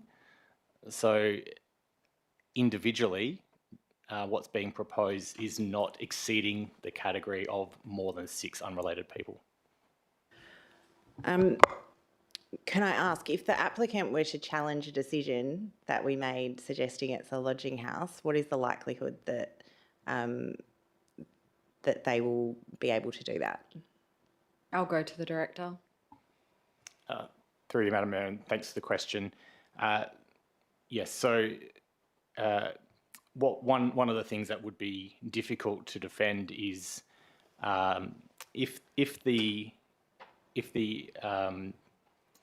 in the assessment, if it was determined to be a dwelling, it's a permitted use, so it can't be refused on that basis. So if it was a lodging house, if it was to be determined as a lodging house, it would have to be proven that it's more than 7 unrelated people.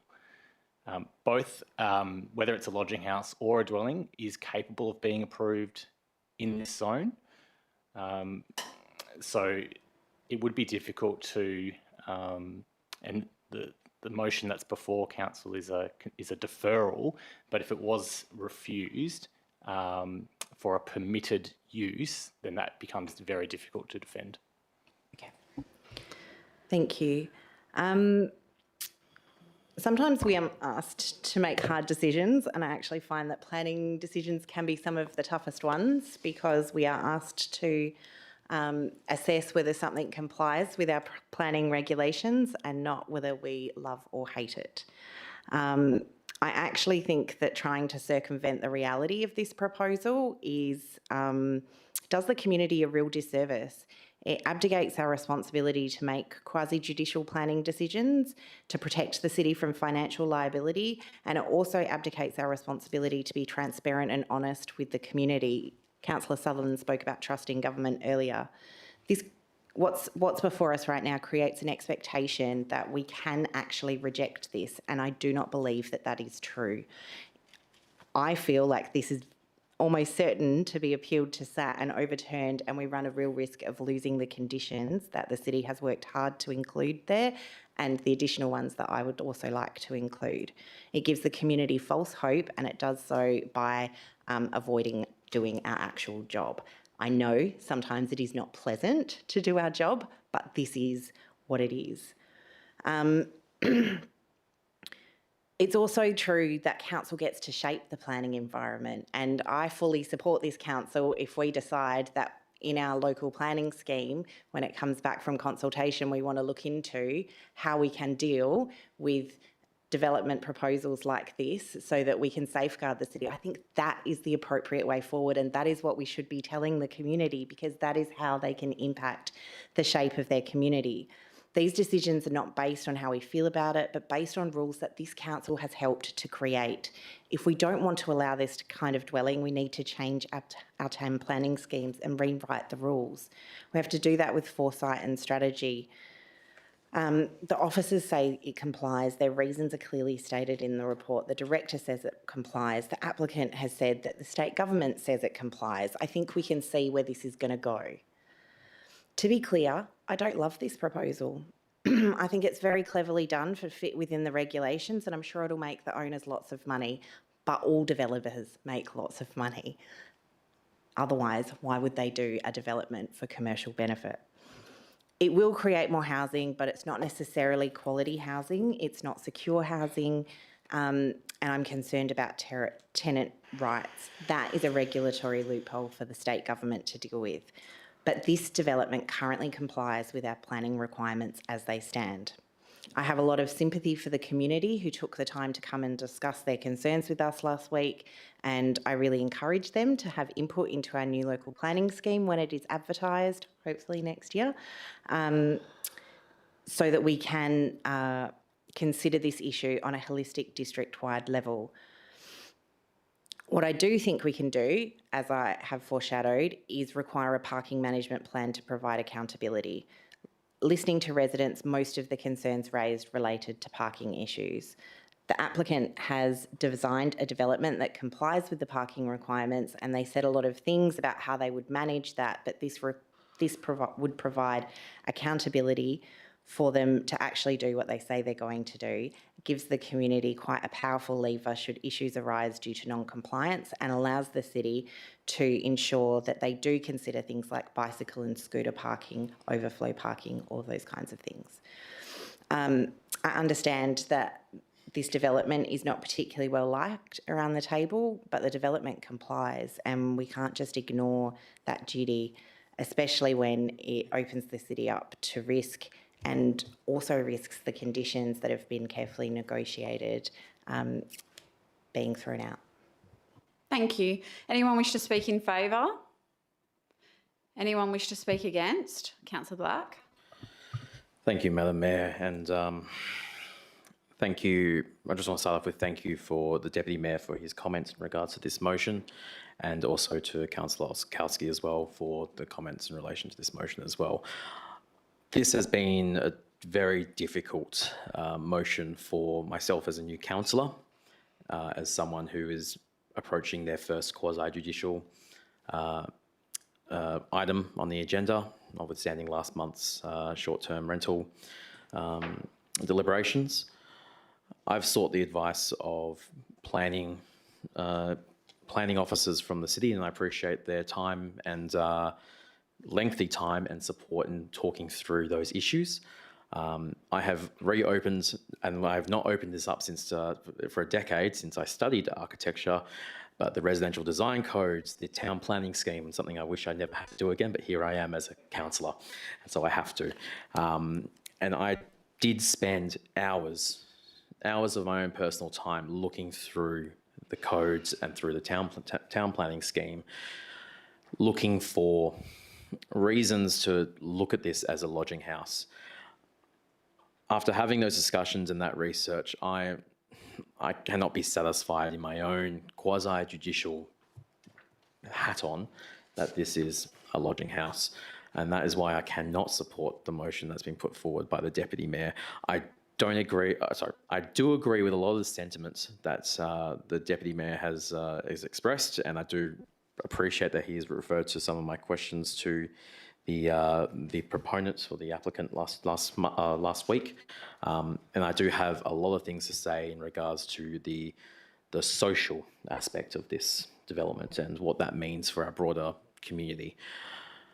Unfortunately, when we look at this through a quasi-judicial look, and this is from my perspective with my hat on, unfortunately, I cannot consider that. I do have a lot to say, and I'm hoping I can say that as part of the foreshadowed motion. And the Councillor Latta has touched on some of those things in regards to affordable accommodation options and tenancy rights. I do agree with those sentiments. But when it comes to that quasi-judicial approach, I cannot, unfortunately, see an approach where we do see a lodging house being applied to this application. And I do also recognise that if it does go through SAT and through the appeals process, we may potentially lose that ability to apply additional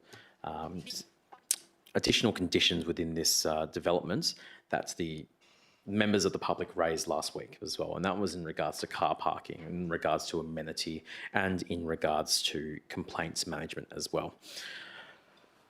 I'd like to end by saying again, this has been a difficult decision. I think more broadly, I think that new councillors in particular will find these decisions quite difficult, especially when it comes to their first council meeting or their second even, especially when we haven't had the requisites, planning, training, especially ones that may be mandatory under the Act or even as ancillary training.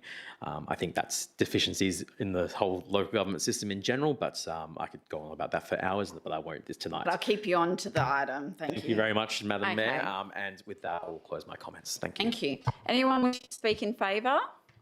Councillor Loiacono.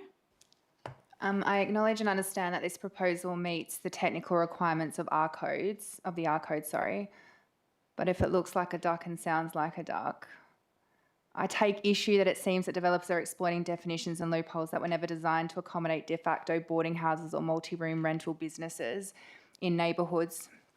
The community is being forced to absorb the impacts of a housing model that operates completely outside any meaningful oversight. And bluntly, this situation highlights a much bigger problem and the state government's failure to regulate HMOs. And I would like to see that start happening. Thank you.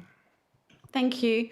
Anyone wish to speak against? Councillor Sutherland. Look, and not again. Again, I find this a very difficult decision to make. Last week I was full on board with this lodging, what is it called? Lodging house. But I've gone through it a couple of times and confirming with the officers, they are the experts in this field. They have recommended that this application is for group dwelling, not lodging, and this meets the council planning framework.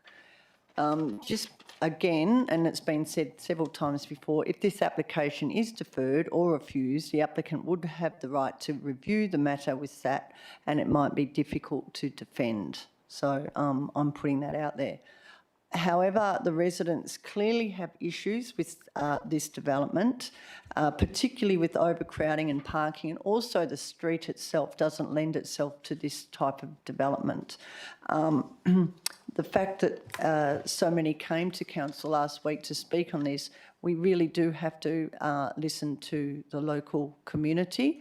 I know it's just been announced this week that around the railway station, Morley, what's development happening, because that's going to be taken off us because the government knows better. So they're going to be doing that. But while we've got plans, while we've got the power in this case, and it's very rarely, because I usually do like to support the developers because we do need more housing. I'm going to support the residents because they have come out loud and clear in this case, but not because it's a boarding house or a lodging house. Thank you. Councillor Pittaway, do you wish to... Councillor Sosowski's already spoken. Councillor Pittaway, do you wish to speak on this? Thank you, Madam Mayor. Yes, it is, and I have to agree with Councillor Black. Only joining council last month, these sort of decisions are very complex. It's a very hard one to sort of go around, and I appreciate the Deputy Mayor's proposed amendment there. My biggest question and challenge is obviously the developer will go to SAT, and as we as a council and the executive team have approved this in its current format, it will be very difficult to defend. And I'd take those comments on because I personally don't agree with this type of development in the city of Bayswater. I think it has been done in a way that goes around the rules but stays within them as well, if you know what I mean. I think there will be a problem for the residents in that street with this type of dwelling. But at the end of the day, we have to take on the executive's advice. And as I say, I don't like it. I wouldn't have approved it. And I'll be looking towards our own strategic development plans in the future around these sorts of group dwellings, because I don't want to see more of them personally in the city of Bayswater, so the developer can take that back to themselves. Because I'm so anti this type of dwelling, but it has been passed. So in that sense, yeah, I will probably vote against the amendment from the Deputy Mayor, unfortunately. Thank you. I think it's just me. Oh, okay, I'll say some comments. Councillor Latta, I think I agree with like 95% of everything you said, and you said it very good. I don't know what else to say other than councillors, particularly, you know, experienced councillors, we've been here before. We've been here. This city has been here before, where we've had to consider planning things, and we get advice from our directors and the officers and legal advice, and it says, yes, it all conforms to the planning regulations, which as our job as councillors, we need to administer. We don't have any, this isn't a policy that we've got discretion on. This is the planning framework regulations that we have to administer.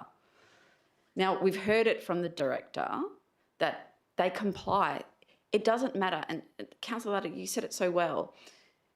We're setting, by trying to put our head in the sand and say, oh no, we're not going to support it because we know that it's not popular with the residents.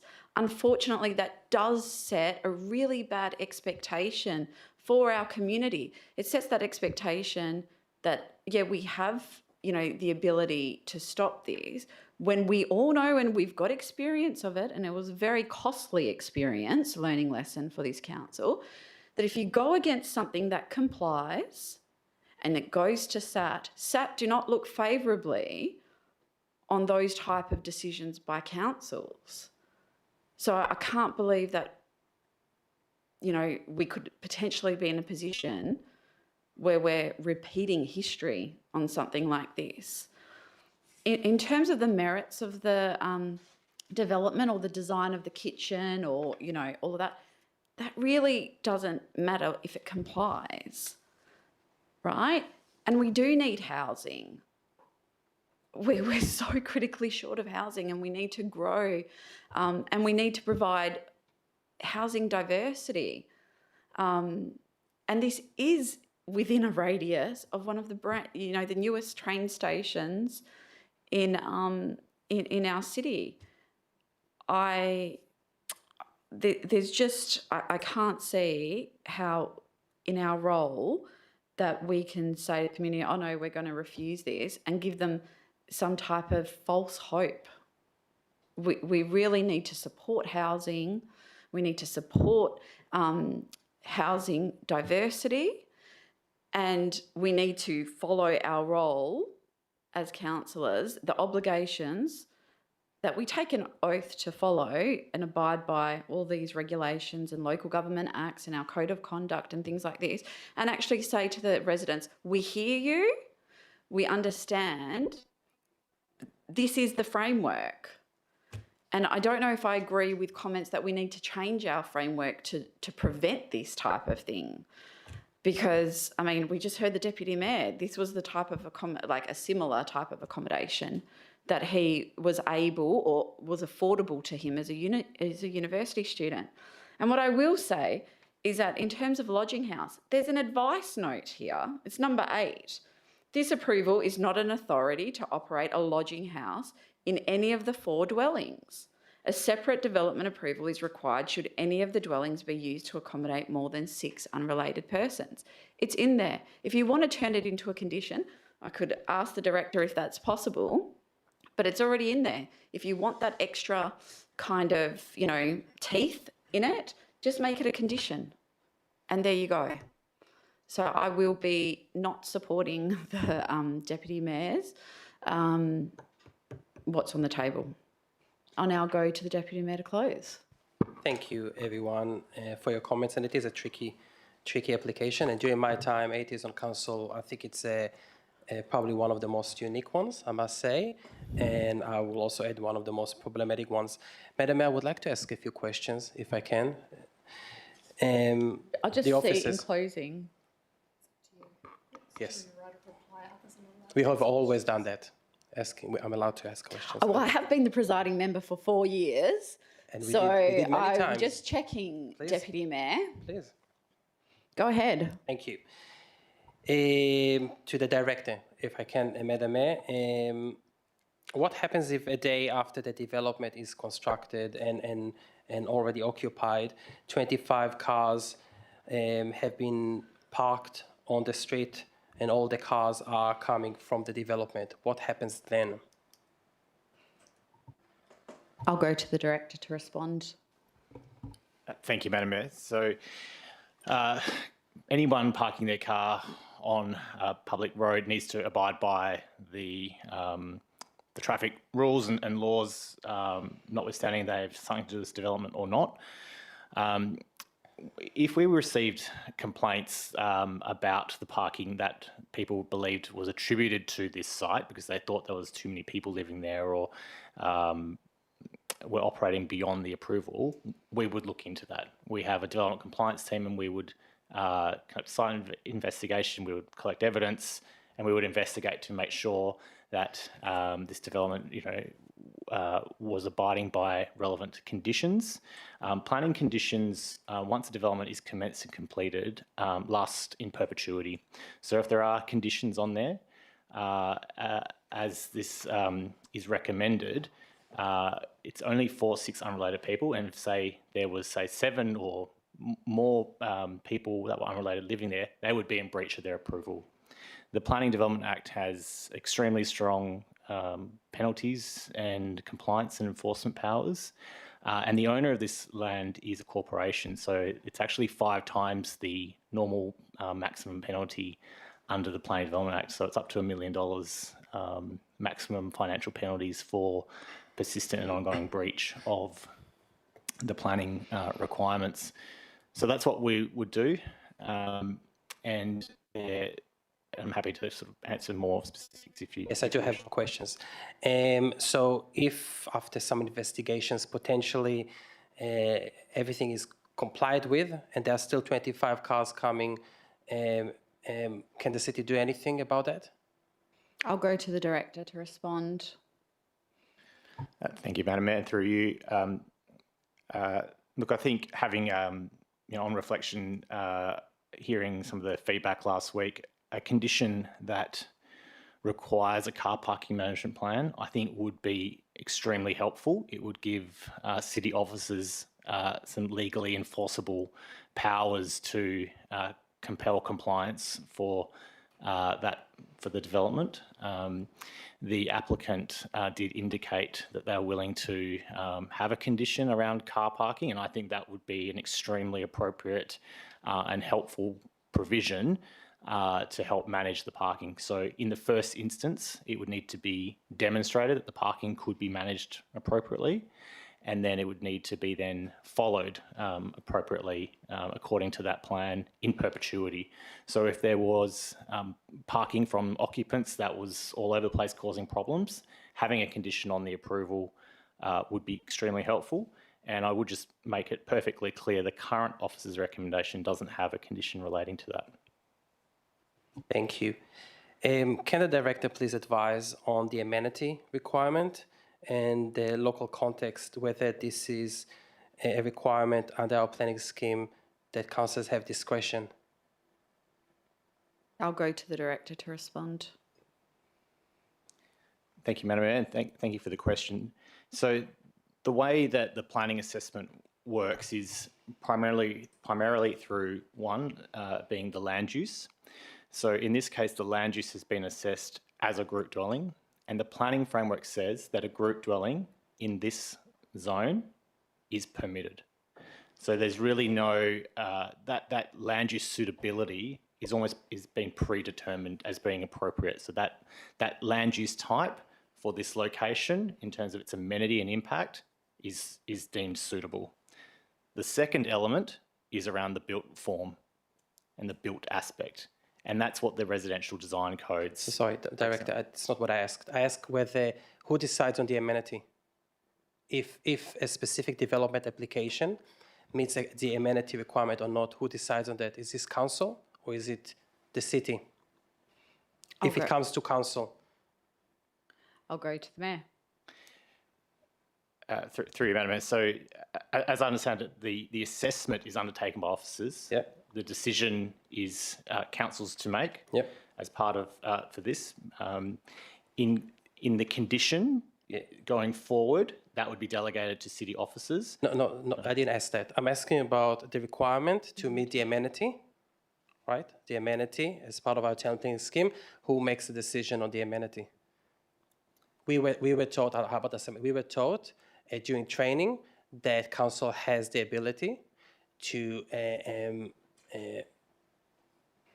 add what they feel as necessary as part of the amenity requirement, and I know that the city does it as well. So my question is, if an application comes to a council for a decision, whether it is your decision to decide whether an application meets the amenity requirement in the local context, or is it up to council to make that decision? Just that question. Go to the director. Thank you, Madam Mayor. Yes, so the built form, as I was saying, is part of that amenity consideration. And so it's my job to assess and present a recommendation. It's council's job to decide on whether or not the amenity is appropriate. And in the amenity, we can actually add different considerations? I'll go to the director. Through you, Madam Mayor. Yes, so the considerations are broken down through the R codes and the land use permissibility. Thank you. Look, I'll just make quick comments. Council does have discretion with regards to amenity. I did actually spend quite a long time around the lodging house aspect, but that is only actually A out of 4 aspects in the motion. If you see B, C, D, and E, I thought they were quite straightforward, and so I didn't read them.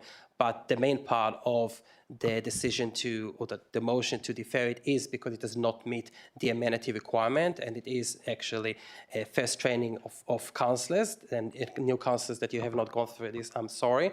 They will teach you that it is up to council if it comes to us to decide if it meets. and any planner that I spoke with said the same. It is up to either the planner, if they make the decision, or to the council to decide if an application meets the amenity. And we are allowed to take, as councillors, as community representatives, the state government decided that we make the decisions, not planners. When it comes to us, we take all considerations into account. This is what the Department of Local Government advised us. It was very clear. And BCD specify all the reasons why, in my view, it does not meet. And from the community's perspective, obviously it does not meet. And I will just touch, because I have not read it, and it was to respond some of the comments that I had from different people. The fact that, I'll go to the amenity in character C, the proposed development is likely to result in significant changes to the existing residential character of the locality. The intensity of the use with a large number of residents per dwelling has not been sufficiently addressed by the applicant in terms of its potential impacts on local amenity, including noise and general disruption to the surrounding residential environment. This would be incompatible with the established character of the neighbourhood. This is, councillors, in your discretion to make. If you vote against it, you made a decision, and residents should know you made the decision not to use the amenity in the local context. Power that we have under our local planning scheme to defer this decision and ask for those plans to be referred. So I don't want residents to be confused with all the technical terms. They need to understand that council does have the discretion as provided here, and council may decide not to use it for the right terms. But I will refer to the item that council discussed just tonight with regards to the trees in Orenda. And I heard, Mayor, you were talking about the amenity, and residents are the ones to decide whether what is the amenity on their street. I will argue the same with regards to this issue. Not once, one application, it's something else, and the other, it's something else. The amenity, residents tell us that will impact the amenity, and I do have to agree with them. That will have a significant impact on them, and I wouldn't want to live on Broadway after that, and I do feel for them, and I feel very confident to take my reputation to set.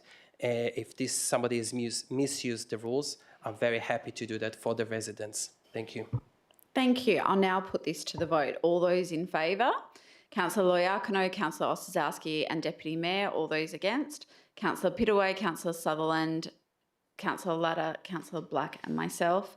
That is lost, so we go to the alternative motion. Councillor Latta. Thank you. So mine was the officer's recommendation with the additional amendment. Yeah, and that's been provided to councillors in advance. Do I have a seconder?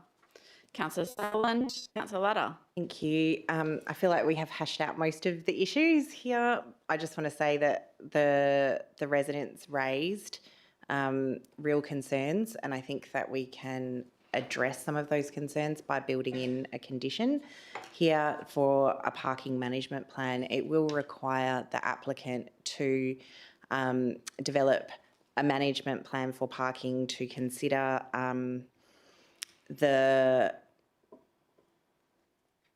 plan for how parking will work on the site, a plan for overflow parking, and it will also mean that the city has large powers available should it not comply with that. I think that this is actually a better way forward because it imposes conditions that the applicant must comply with. It creates a pathway for residents to make complaints and for the city to deal with that, to make sure that this operates within the conditions that it has been approved for, if we should approve it. It provides certainty, and it also, I suppose, by adding these conditions, we can ensure that they consider other things like bicycle parking and car sharing schemes. I also lived in a 6-person dwelling as a young person in South Ward of Maylands, and we had 2 cars between 6 of us. We didn't all know each other, but we worked it out because you don't need that many cars when you have that many people in a place. However, this provides accountability and ensures that regardless of what it makes sure that what the applicant says, the applicant also has to do.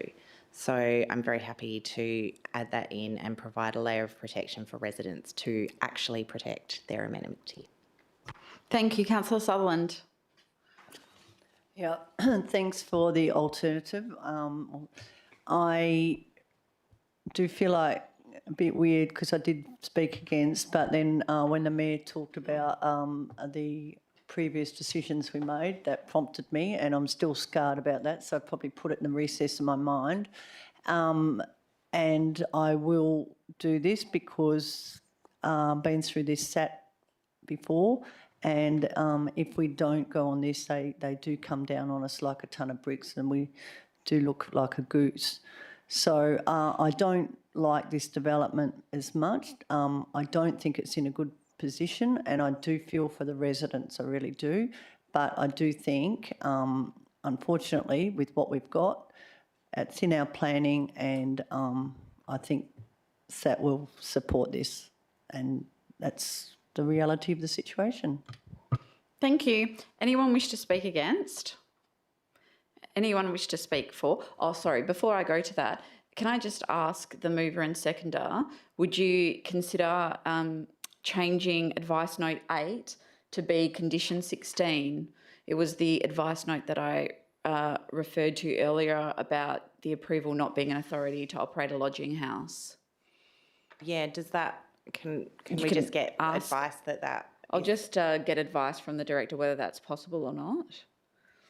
Yes, Madam Mayor, converting advice note 8 into a condition would be entirely appropriate.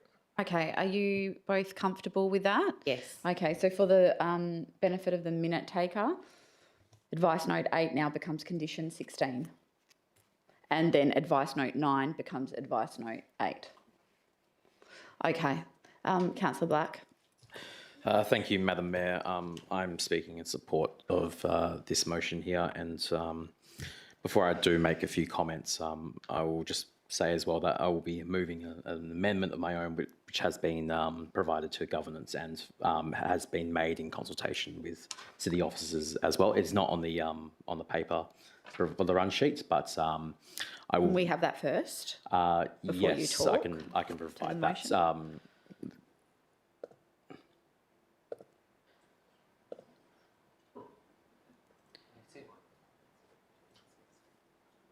Yes, sorry, this is the amendment. Yes, thank you.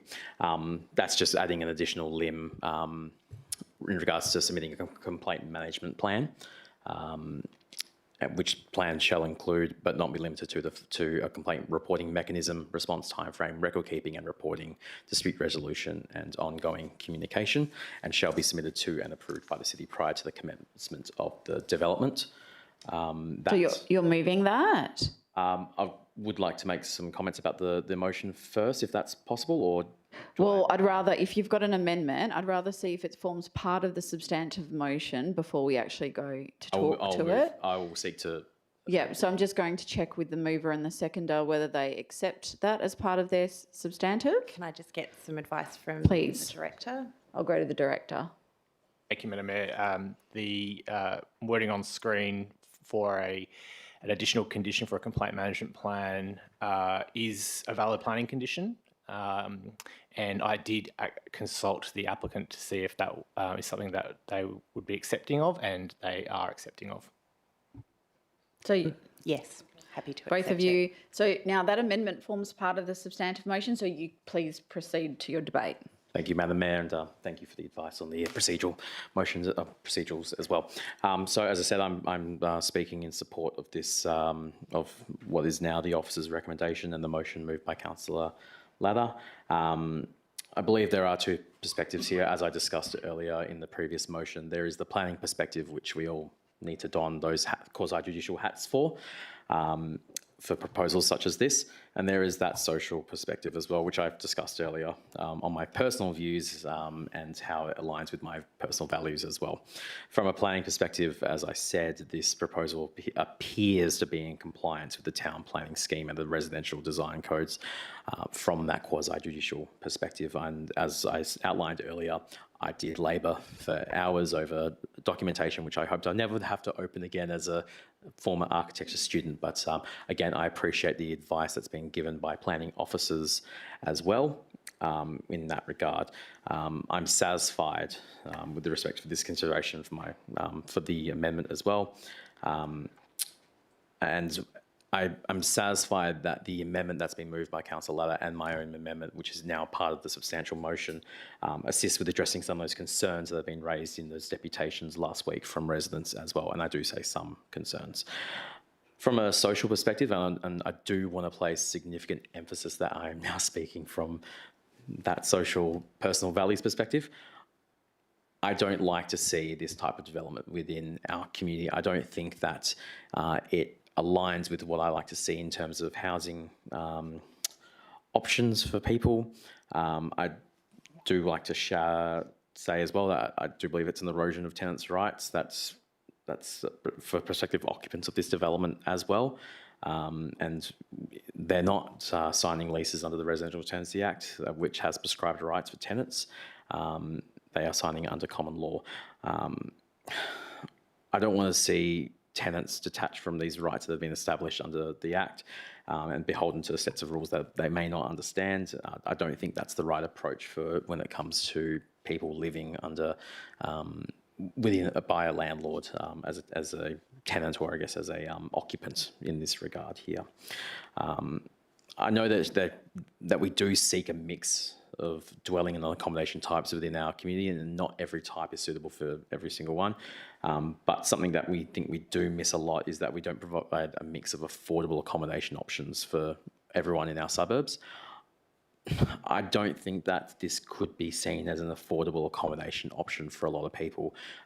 Having a cursory look at some of the options available on the applicant's website, I think given that what the offering is there and what people are maybe paying for these options, I don't think that is that aligns with providing affordable accommodation.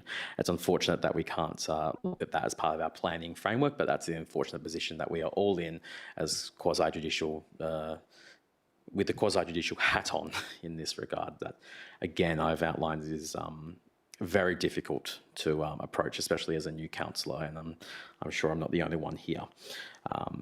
The amendment that I moved, as I said, seeks to address those concerns raised by the community, and as the officer outlined, it appears to be a sound and acceptable condition under the Planning and Development Act, and we're understanding that the applicant has demonstrated that willingness to accept that condition as well. I think that's important when we consider the conditions that we are placing on this, that we minimise that risk of this, our conditions being examined under SAT, which I think we do risk losing some of those conditions that we are placing on this as well.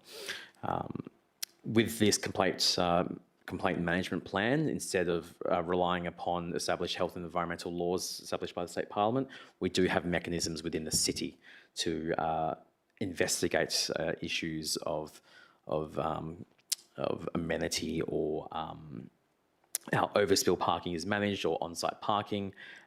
That will be within our power and not relying on environmental laws such as setting up acoustic monitoring instruments or other lengthy processes. We can deal with it in a more effective manner, and I'm pleased that it will be submitted to and approved by the city prior to the commencement of the development as well. I want to thank everyone who gave a deputation in relation to this item. It has been a difficult decision. I've considered every single one of those deputations. It is a very hard one to look at, but from that quasi-judicial perspective, once again, I am in support of this. Thank you. Anyone wish to speak against? Anyone wish to speak for? Councillor Ostrowski. No, please. Thank you. I have a question. I've heard it mentioned 3 times now that there's conditions in here that the city has worked hard to put into this application, into this motion. My question is to the director: are these conditions standard conditions? Thank you for your question. I'll go to the director. Thank you, Madam Mayor, and thank you for the question.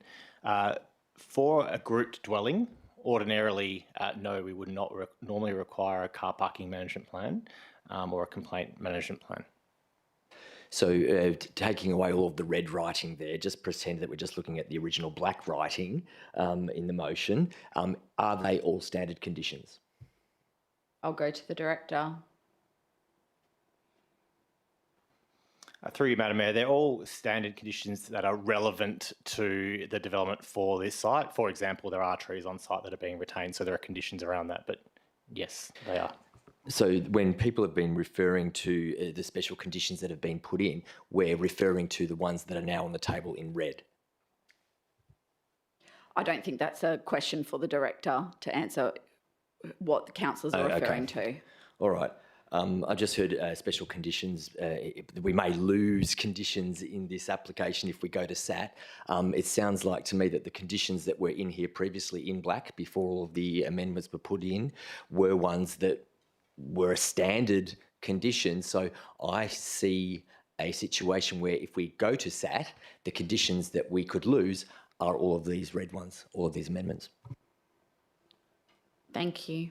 Anyone wish to speak in favour? Anyone wish to speak against?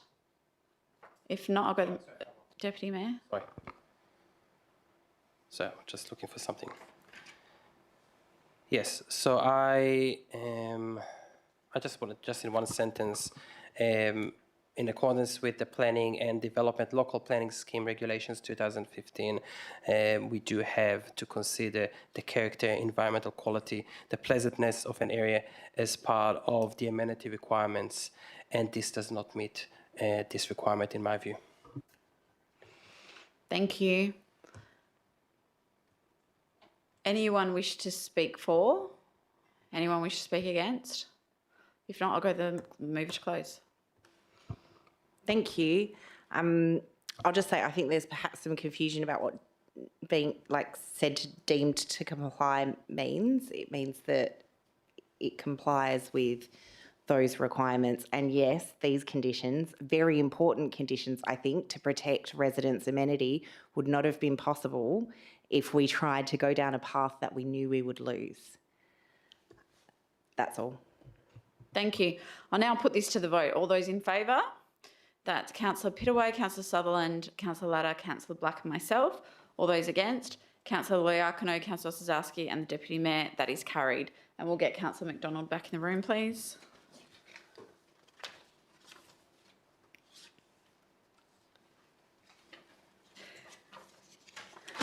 Councillor McDonald, for your information, the officer's recommendation with a couple of amendments was carried.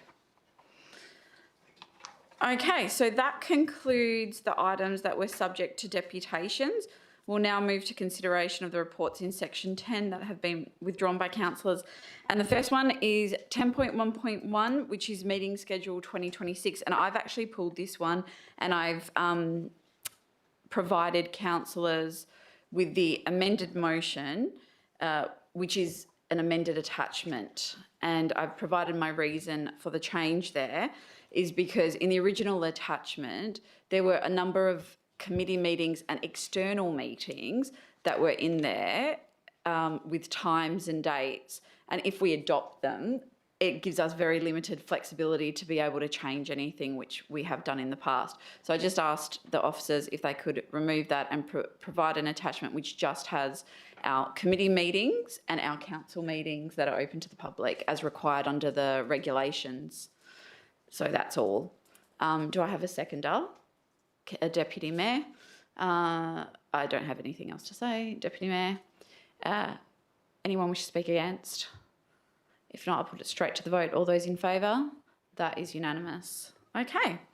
So we now move on to 10.2.3, which is financial report for period ended 31 October 2025. Nobody's pulled this, but there's an absolute majority. So can I have a mover and a seconder? Move Councillor Sutherland. Seconded Councillor Latta. Do either of you wish to speak on it? I'll put it straight to the vote. All those in favour? That is unanimous by those in the room. Okay, and then the next one that's been pulled is 10.3.3, additional 40 kilometre per hour speed zone, Bayswater Residential Precinct. Councillor Black, you have pulled this one. Are you moving the officer's recommendation? I am, Madam Mayor. Do I have a seconder? Councillor Ladder, Councillor Black. Thank you, Madam Mayor. I move the the officer's recommendation, which supports the implementation of the 40-kilometre area speed zone, extending the original proposal. The original proposal around the Bayswater residential area is something that I advocated for prior to my election as a private citizen, which I stood on the other side of this room and gave a deputation to, well, most of you in this room present.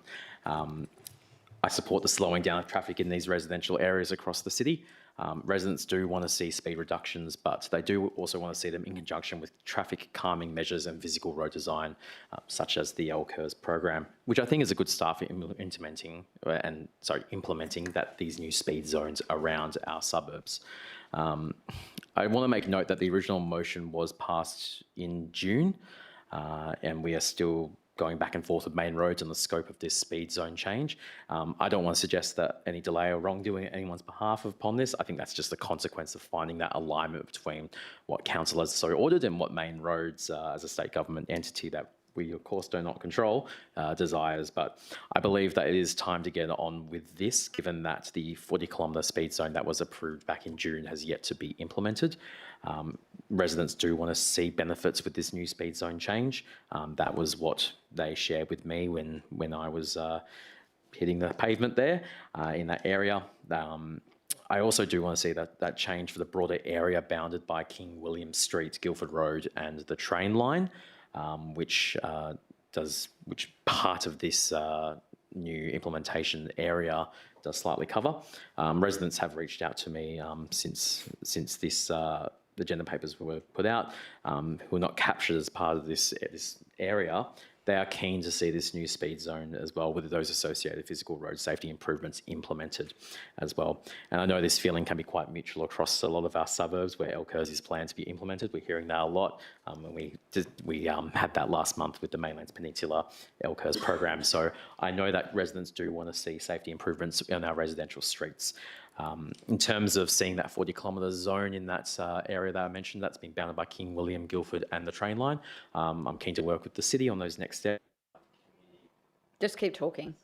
Provide the community within this area the certainty that we are serious about slowing down traffic in our neighbourhoods and taking on road safety measures that do make a significant difference to everyone. So thank you. I hope that council supports the officer's recommendation and so that we can see some positive road safety improvements in the area. Thank you, Councillor Ladder. I'm excited to have it happen. It's very nice for Main Roads to come back and say, please do some more and include that in the area. I hope that this is just the beginning of us rolling out more 40Ks speed limit drops around school zones and other residential areas. Thank you. Anyone wish to speak against? Anyone wish to speak for? I'll put it straight to the vote. All those in favour? That is unanimous. Okay, so we'll now move to adopt the remaining items in section 10 on block. Can I have a mover and seconder? Move Councillor Sutherland, seconded Councillor Ladder. All those in favour? That's unanimous. Thank you. So we'll now move to notices of motion, and that is 11.1, Councillor Ladder, representation of council positions on external bodies. Thank you. My motion seeks to clarify how councillors represent council on external bodies such as WALGA or the EMRC or other external bodies. It came out of my concern by a motion that the Mayor put up at a WALGA East Metro Zone meeting seeking advocacy for a 4-year full council election cycle rather than our current system where half of council is up for election every 2 years. Council had a position from 2024 supporting the status quo, the current system. Sorry, before you continue, we don't have a seconder. Oh, sorry. I didn't ask for a seconder. Do I have a seconder? Councillor Black, Councillor Ladder, go ahead. Thanks. I'm certain that if I had asked the city to prepare a motion for me to council asking us to endorse the status quo, I would have been told that we already had that position.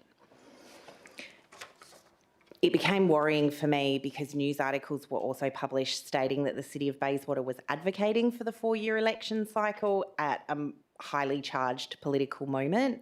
And obviously that was the opposite of our council position. I do understand that the city has asked the newspaper to issue a retraction, which is something that I advocated with the CEO as necessary, but was not told about and notably did not see. So retractions don't necessarily do the job. Just for a bit of context, from the 2023 Walga Zone elected member prospectus, it says it is best practice that zone motions are submitted with the backing of a resolution of council. However, as zones are self-governing and autonomous, individual zone delegates may submit motions for the zone to consider. It is recommended that the zone be advised whether a motion to be considered has been endorsed by council or has been submitted by an individual zone delegate. So I'm not asking for any more than that, although it will ultimately be up to council if we should choose. If we accept this motion, then council gets to decide the content of the draft policy. So it doesn't necessarily lock anything in, but I don't necessarily think we need more than that. As elected members, how we interact with council decisions on external bodies, I believe, needs clarification after this. I think that we need to be consistent with council decisions or be clear that it is our own position. So in response to this situation, I asked for a policy to be developed to guide elected members on these bodies and ensures at a minimum that when councillors and mayors put forward a position contrary to council's, that they must make it very clear that it is their own view and not a council position. I'm not suggesting any deliberate wrongdoing here, but my motion also seeks to clarify that the mayor's position did not match council's position, and I acknowledge that a retraction was already issued. I do think, however, that something went wrong, and I think it's prudent for us to develop a policy to guide future activity. Thank you. Councillor Black. Thank you, Madam Mayor. I second this motion put forward by Councillor Latta. And I think breaking it down between the two limbs, I think is important here. As a new councillor, I think that guidance on those external bodies is important.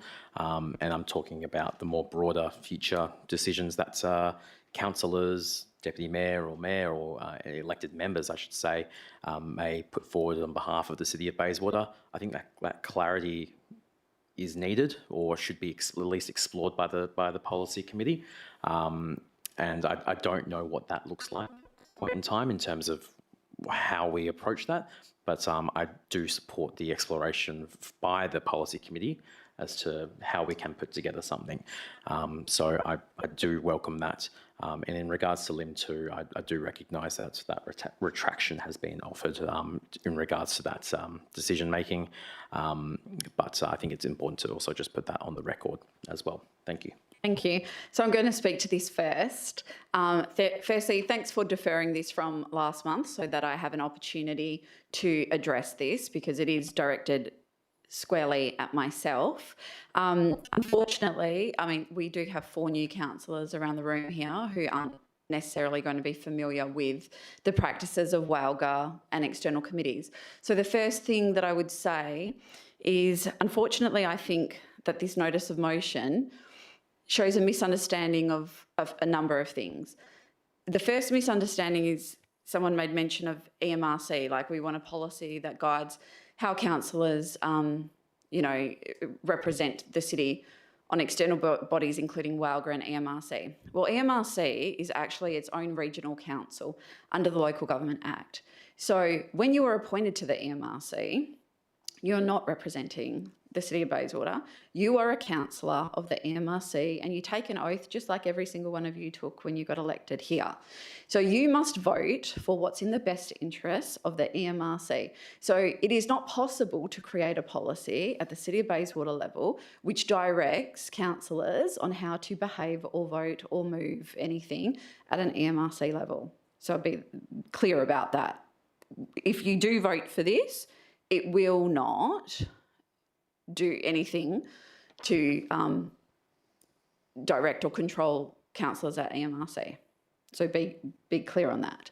The second thing is WALGA. WALGA is not, WALGA is an external committee that this could be, used to do, because it's just a committee. It's not formed under the Local Government Act. But the other thing that this misunderstands is Lim 2, that says that the motion raised at the WALGA zone meeting does not reflect the position of the City of Bayswater and is contrary to the position endorsed in the 28th of October meeting. Now, I just want to be very clear. Before I move this motion at WALGA, I had discussions with the City of Bayswater to make sure that I wasn't doing anything contrary to a council decision. Now, I've got this council decision in front of me, and perhaps I should have printed out the minutes for all of you, but I've highlighted it here. And what this actually says is that council recommends that WALGA adopt the following local government election advocacy positions. And then it goes on to list the 6 positions, right? And then in the attachment in which we informed our decision, it actually says, in terms specifically about the 4-year versus 2-year spills, the recommendation, and I've highlighted it here, says, due to there being no council adopted position regarding terms of office, is recommended council supports the status quo for WALGA to adopt. That's what the decision is. So when I spoke to the officers, they informed me council doesn't have its own position on it. It supported WALGA to adopt that position, but it's not a council decision. We did not debate it as a council, and therefore we do not have a position. And that is also kind of, the history of this. I mean, we've been talking about local government reform since February 2019. And even back then, councillors in the adopted position were encouraged to submit their individual feedback to the department, as a consensus could not be reached on changes to the Act. So it's my position that I didn't, at the WALGA, talk contrary to a position of council. So that's one thing. In terms of the media get it wrong all the time, right? There's so many articles where they get it wrong. And, this time we went back and said, no, it wasn't a position of council, because it wasn't. We don't have a position of council. WALGA, you are there as representatives to talk about sector issues. You want to put a policy in place, fine, but I feel that that's stifling our rights as elected members to have a view on sector issues. But, whatever council decides, council decides. But in terms of this particular motion, I want to be very clear that I did not go against a position of council, and that was confirmed to me by the city officers, and it's here in black and white for everybody to see. So I will be separating out these limbs to vote on them separately, because they're actually not correlated. One doesn't impact the other. They're 2 separate things. And I just do want to say that, with respect, Councillor Latta, you weren't at the WALGA meeting where this was discussed, neither were you, Councillor Black. And it was very clear to those in the room that I was doing this. I had another City of Bayswater, that it was my view on a sector issue. The other City of Bayswater representative voted against it. So it wasn't portrayed in the WALGA meeting that this was a City of Bayswater position at all. Right? But on that note, I find it interesting that the very first WALGA meeting that I go to and I move a motion that isn't contrary to a council position, right, but just is contrary to the other members' point of view, that all of a sudden it becomes an issue and we need to control how councillors behave or what their views are in advocating at a sector level. Because I have here the records of all the previous WALGA meetings since 2017. And I've never been a representative on WALGA. Other councillors have. And I've got records of how many motions they've moved or seconded or supported that have not had council positions. And nobody's ever been concerned then about what are they voting on WALGA? Does it align to City of Bayswater's views on a number of things, like, I do need glasses, but something like National Redress Scheme, future participation of WA local governments. City of Bayswater, do we have a position on that? No, but our councillors certainly moved, seconded or supported that. Another one is, I can't read that one, sorry. I'm going to go to the more related ones. Another one is, you know, on homelessness and changes to membership and public library agreements and state development applications and decision-making advocacy positions. Nobody around this table has ever had an issue with any of our representatives having views, moving motions in the past. The Mayor goes, moves one motion that isn't contrary, and now we've got this notice of motion. That's all I'll say on this. Anyone else wish to speak for? Anyone wish to speak against? Go, Deputy Mayor. I have a question, please, Madam Mayor. With regards to LIM 2, I'm trying to understand what are we voting on as well. I understand there is the issue with the Welga meeting, but are we also making a decision here formally on the matter of the 4E versus 2E spill? Is this what we... No, it's not on the issue. Can we Deputy please Mayor. just, if you want it, don't mind, just so, because it does say here the wording is acknowledges. I'll go to the CEO. The motion raised Welga does not reflect the position of the City of Bayswater. That means that there is a position. And so I just want to know what I'm voting for. I'll go because to because the report does not talk about, or especially for the new councillors, about the 2E, 4E. So is a debate on this issue now? This is what I'm trying to understand. I'll And go if to not, the CEO. am I tying myself now by supporting LMT too? Then next month somebody says you already actually acknowledge what your position is, and I don't have a report to base it on. Yeah, through you, Madam Mayor, my understanding of LIM 2 is that it's not, council aren't voting on the 2 or 4 year. Okay. It's acknowledging that the motion raised was not reflective of that. And Councillor Ladders moved that as the second part of her LIM. So it's for council to acknowledge that. That it does so you're not reflect... having a discussion on the 2 and the 4 year terms. But, sorry, Mr CEO, I think the question is, to say that we acknowledge that it does not reflect the position of the City of Bayswater, does that then confirm that the City of Bayswater actually has a position? Yeah.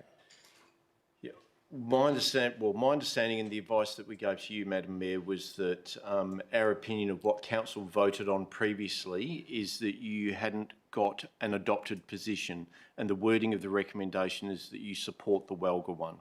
So if the question is now, if you acknowledge LIM 2, does that mean that you actually support that? Sorry, Mr CEO, it says recommends that WALGA adopt, not that we support, but that recommends that WALGA adopt. Sorry, Madam Mayor, that's what I meant, that WALGA adopts that. So can I ask CEO, so has our council made a decision on this issue? On the 2E versus 4E spill? Or from the city's perspective, we have not yet made a formal decision? What is this from the city perspective? Through you, Madam Mayor, our advice is that you haven't made a formal position on that. All you have done is adopted the WALGA's position, which was that report back in October of 2024.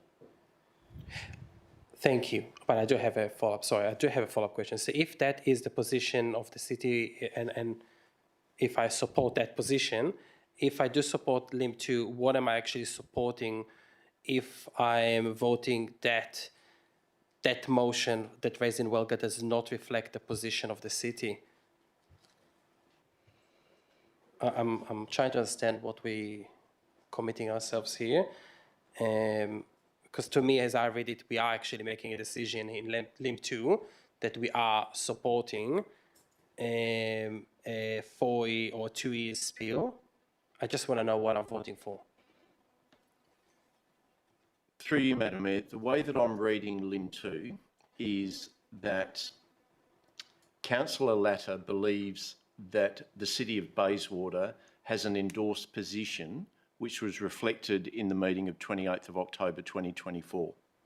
So if you acknowledge that, then you would be supporting what Councillor Latta is purporting, which is that Council had a position on that. What the administration is saying in the advice that we provided to the Mayor is that we didn't believe that Council had an adopted position. You adopted the position of what Walga advocated for. Okay. Okay. Can I, sorry, Mr. CEO, can I just clarify? We didn't adopt the position. We recommended that WALGA adopt the position. That's the wording. Okay. So I'll just make quick comments, Mayor. Look, with regards to LIM 2, I'm actually not sure yet what to do because I don't want to vote against what the CEO is actually advising us. That from the city's perspective, council has not made a decision. Hence, they prepared a report for the Mayor to raise as well. But this is what I hear from the officers. If I vote this, I vote against what the officers' administration understood and against what the Mayor has done. And from what I understand now, on the basis that there was no council decision, and I do respect it. With regards to LIM 1, I may support this, although I don't think this policy is necessary. I think it's a waste of time, and I hope that there is the intention here is not to restrict councillors at WELGA and try to drag every issue that WELGA decides to council. I don't want to see that. So I have some concerns about 1 as well. Thank you. Anyone wish to speak in favour of the motion? Anyone wish to speak against? If not, I'll go to the mover to close. Thank you. I'll note that the other City of Bayswater representative on the Walga zone did give a deputation when this was first on the agenda, when you were not here, stating that the other members in the zone did not know that it was a council position until she told them during debate. And that is all that I am asking, is that if council has a position, that people do not go around council and present something to an external body to try to advance it that way because council doesn't want to advance it. I think it's a very reasonable position. I also didn't think that we would need a policy for it, but here we are. I do believe that we had a position from the October 2024 council meeting. As I said, I am sure that if I had asked the city for us to bring a motion to get council to endorse that position, I would have been told that it was unnecessary because we already had it. I understand why people are reluctant to acknowledge that asymmetry, but I think that it's important that we do acknowledge it, particularly given the that it has been reported and people have come and raised it with me, other councillors from other places, that the City of Bayswater is advocating for the 4-year full spill, and that is not the case. Thank you. I'll now put this to, I'm going to put LIM 1 to the vote first, and then I'm going to put LIM 2 to the vote first. So all those in favour of LIM 1, that's Councillor Latta and Councillor Black. All those against is Councillor Loiacono, Councillor Ostrzowski, Councillor Pittaway, Councillor Sutherland, Deputy Mayor, Councillor McDonald and myself. That is lost. I'm now going to put LIM 2 to the vote. All those in favour, that's Councillor Latta and Councillor Black. All those against is Councillor Loiacono, Councillor Ostrzowski, Councillor Pittaway, Councillor Sutherland, Deputy Mayor, Councillor McDonald and myself, and that is lost as well.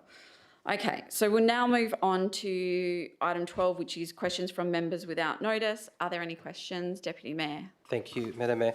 I do have a question with regards to the issue, the topical issue of Western Power trimming our veg trees without giving the city notices, and I did have a meeting with the city about this. I do want to ask what actions is the city planning to take to deal with this issue or to minimize the intervention of Western Power with regards to our veg trees? I'll go to the Director. Through the Chair, the city is reviewing its own practices in terms of its tree pruning. There are 15,000 trees that we prune across the city. We use a contractor to do that. They start from one end and work through to the other end, and this is done on an annual basis. There are limitations in terms of what we can do. So, for example, for us to go and double our efforts out there will have a considerable cost for the city. But we are looking at other options, such as reviewing the clearances that we're providing from the power lines, and whether some trees we can provide further clearances, and that's something that we're talking to the contractor about. So we're in that process at the moment.